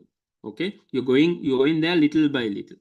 So you have to be healthy as well. End of the day, you can't have, like, I know students who don't eat, who don't sleep properly, so studying hard, and when there's only 1 month left of the exam, they fall ill. They catch a fever or they become weak and they faint at school and stuff like that. I have heard so many things like this. Or maybe they have gastritis and problems like that. I never remember anybody had gastritis when they're 16 years old. When I was at school, nobody had gastritis. When I was doing O levels, nobody in my class had gastritis. But if you ask your class, maybe you also, many students today have these problems because of the lifestyle, because of the sleeping style. Sleep after 12 o'clock every night, skip breakfast. You're not healthy. If you don't eat breakfast, you're not healthy. Okay, and if you don't sleep well at night, you are not healthy. No matter how many things you have to study, if you don't get enough sleep at night, and if you are studying all night, you are not going to remember those things. Okay, so our body is designed to sleep at night. Okay, normally our body is designed to get some good sleep after 10:30, 11 o'clock in the night. Okay, so some students, if you are staying awake after 10:30, maybe the things that you are studying are not effective. Okay, maybe after 10:30, whatever you are studying, you only remember half of it. There's no point doing that. Okay, so my recommendation is, think if this is working for you, go to sleep at 10:30 or 11 maximum and wake up at 4, 5. Okay, because you need minimum 6 hours of sleep. 6 hours sleep is a must. 7 hours is very good. Okay, 10 hours is too much. I know some students who love to sleep. They can even sleep for 12 hours. Yeah, that is too much. Basically, sleeping too much, you are killing your brain. You're killing the cells of your brain. Your performance, everything will be very low. Sleeping too much. Sleeping very little, also the same thing. You are again killing your brain cells. Your memory capacity, everything will go down by sleeping less. minimum of 6 hours of sleep is a must. So 11 to 5 will be ideal. 10:30 to 4:30 will be ideal. Yeah, that time is very good. Okay, so you can wake up early morning and put like 2 hours of studies, 5 o'clock to 7 o'clock, something like that. If you're not going to school now, most of the students are not going to school now, last term, and then they can skip school. So you can wake up from 5 o'clock up to, you can go up to 8 o'clock and get a breakfast and blah blah, those kind of things, other work, and then 9 o'clock you can go up to 11 o'clock, and then if you have and then lunch and other stuff, and then in the evening maybe you have classes, and in the night you can go for a 2 or 3 extra hours, yeah, from 8:30 to 10:30, whatever, if you have classes in the evening. So you can plan your day accordingly, but make sure that you get enough sleep. Okay, minimum 6 hours straight sleep, right? Otherwise your brain is not going to give you the performance that you want. And in the afternoon you can have a nap, half an hour, 1 hour maximum. Don't have 3-hour naps. Some students, they plan to wake up in 20 minutes, 30 minutes, and they go to bed. They wake up after 3 hours. Okay, 3 hours naps. They are not naps. Naps are maximum 40 minutes. 45 minutes will be an ideal duration of a nap. Sometimes you might feel tired if you are studying. If you want that 9 A's, you might be studying hard now, so you might feel that need to sleep in the evening sometimes. So you can have a little bit of sleep, okay, in the evening, maximum 1 hour, but make sure you wake up, and because you will be fresh to go for 2 hours. Sometimes even when I have classes in the night, if I had a long day, busy day, I also have a nap like half an hour to 1 hour, then I will be fresh to go for another 2 hours. So the general rule is, if you sleep 1 hour, you can work for 2 hours. 1 hour of sleep equals 2 hours of good work. Okay. So if you sleep 6 hours in the night, you can study for 12 hours in the day. Okay. That's the normal theory. But I know nobody is going to study 12 hours a day. So let's go for minimum 6 hours now. Okay. So that you can get that good A passes. Your result sheet will be full of A passes. This is what we are looking at. Put up a good result, get a good school, make your parents proud, make yourself proud. Yeah. So this is what we are looking at. We are trying to achieve something here, right? Okay. Then any questions about sleep? Anybody experiencing any issues with the sleep? Anything like that? Tell me, please.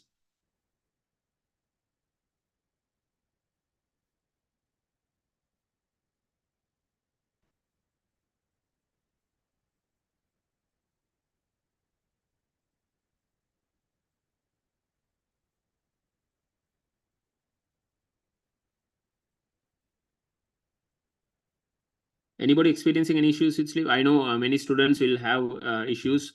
Unfortunately, we have only a few students here today. So if you have any questions, you can please ask me. Okay, right. Right. The nutrition is very important. If you are malnourished, you don't have enough energy to work. If you are hungry in class, chances are high that you don't remember anything that you are learning. Okay. So make sure you don't skip breakfast. Breakfast is a must. If you are not used to having breakfast, get used to it. Okay, I don't care what you think, but get used to it, right? Just a cup of tea might not help in the morning, because you might have extra classes and stuff like that coming up, seminars and stuff like that. So you can't afford to go there and starve. And starving also leads to other issues like gastritis, gastric problems and stuff like that, which you need to avoid. Okay, if you have gas problems, avoid spicy food and stuff like that now. Then don't drink fresh milk and stuff in the morning if you have gastric problems. Okay, you can have yogurt at night. If you have gas problems, have a yogurt at night for 2 weeks straight. You're going to be fine after that, right? Because yogurts have something called probiotics in them. Use good yogurt brands with probiotics, natural stuff. So straight for 2 weeks, and you're gonna you're not going to have gas problems after that. But make sure you have your breakfast. Most of the students who have these issues, stomach issues, are because they skip breakfast. A very good breakfast will be a sandwich or something like that with 2 eggs. Yeah, eggs are, I know, expensive, but eggs are very good source of protein and other nutrients which will keep you full for a very long day. Normally, when I remember when I went to seminars like 6 hours, 8 hour seminars, I used to have 2 eggs in the morning. Then I'm good to go for 6 hours. Yeah, I don't have anything. I don't want to have anything else for 6 hours. So sandwich, 2 slices of bread with 2 eggs will be nice to have, which will give you the energy that you need for the next 6-7 hours, because you have to study and you are basically using your brain. Energy is being wasted, so you get hungry quickly. Yeah, so have nutritious breakfast, especially include eggs in your diet. If you are non-veg, okay, if you are vegetarian, have those food that are high in protein, like lentils and chickpeas and stuff like that. Okay, if you are vegetarian. Okay, so breakfast is a must, nutrition is a must. Watch your sleep, watch your diet, drink a lot of water. A very good technique to improve your memory is when you wake up in the morning, eat something small. Okay, eat something small and have a glass of water. Let me tell you, eat something like a date or a biscuit. So when you wake up early in the morning, eat something before you drink anything. Okay, you have to eat something small. It can be a date or 1 or 2 dates and 1 or 2 biscuits, something like that, both or just one of these 2, right? And then add a few lime drops in water, no sugar. Okay, yeah, add squeeze a lime, maybe a few drops, and to a full glass of water, and drink that. What lime does is, here it will keep you hydrated. It will replace your lost minerals in the body. Normally when we wake up in the morning, we go washroom, we send our water out of the body, urinating. Yeah, then the lost fluid will be quickly restored if you basically use a few lime drops in water, because they contain basically what we call ions. Okay, they contain these electrolytes. Electrolytes are required to keep your body hydrated. Few lime drops in water will do miracles for you, because it's gonna keep you hydrated, and your brain, everything is gonna work very well, and your memory automatically is gonna improve. So small tricks like this will help you improve your memory, improve the balance in your body, improve the hydration level in your body. It will be easy for you to go to washroom also. When you have water in the morning, a full glass of water with a few lime drops, your washroom stuff will be also easy. Then your food digestion, everything will also be easy.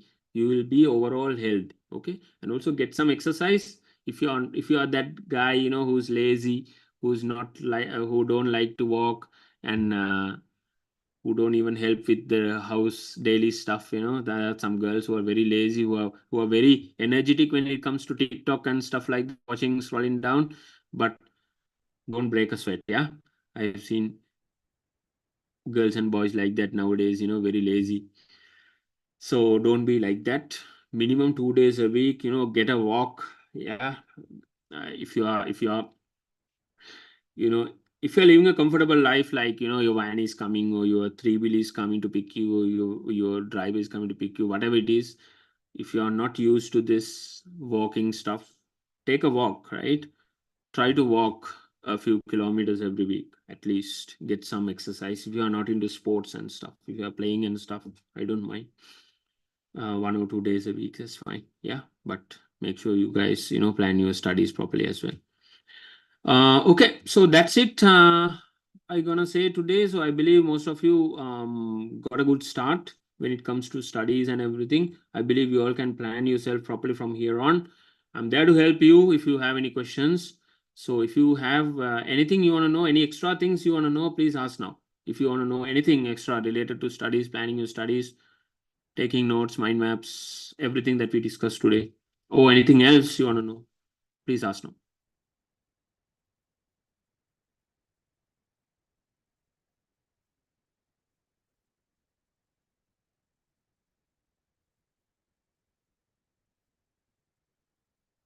Everybody okay?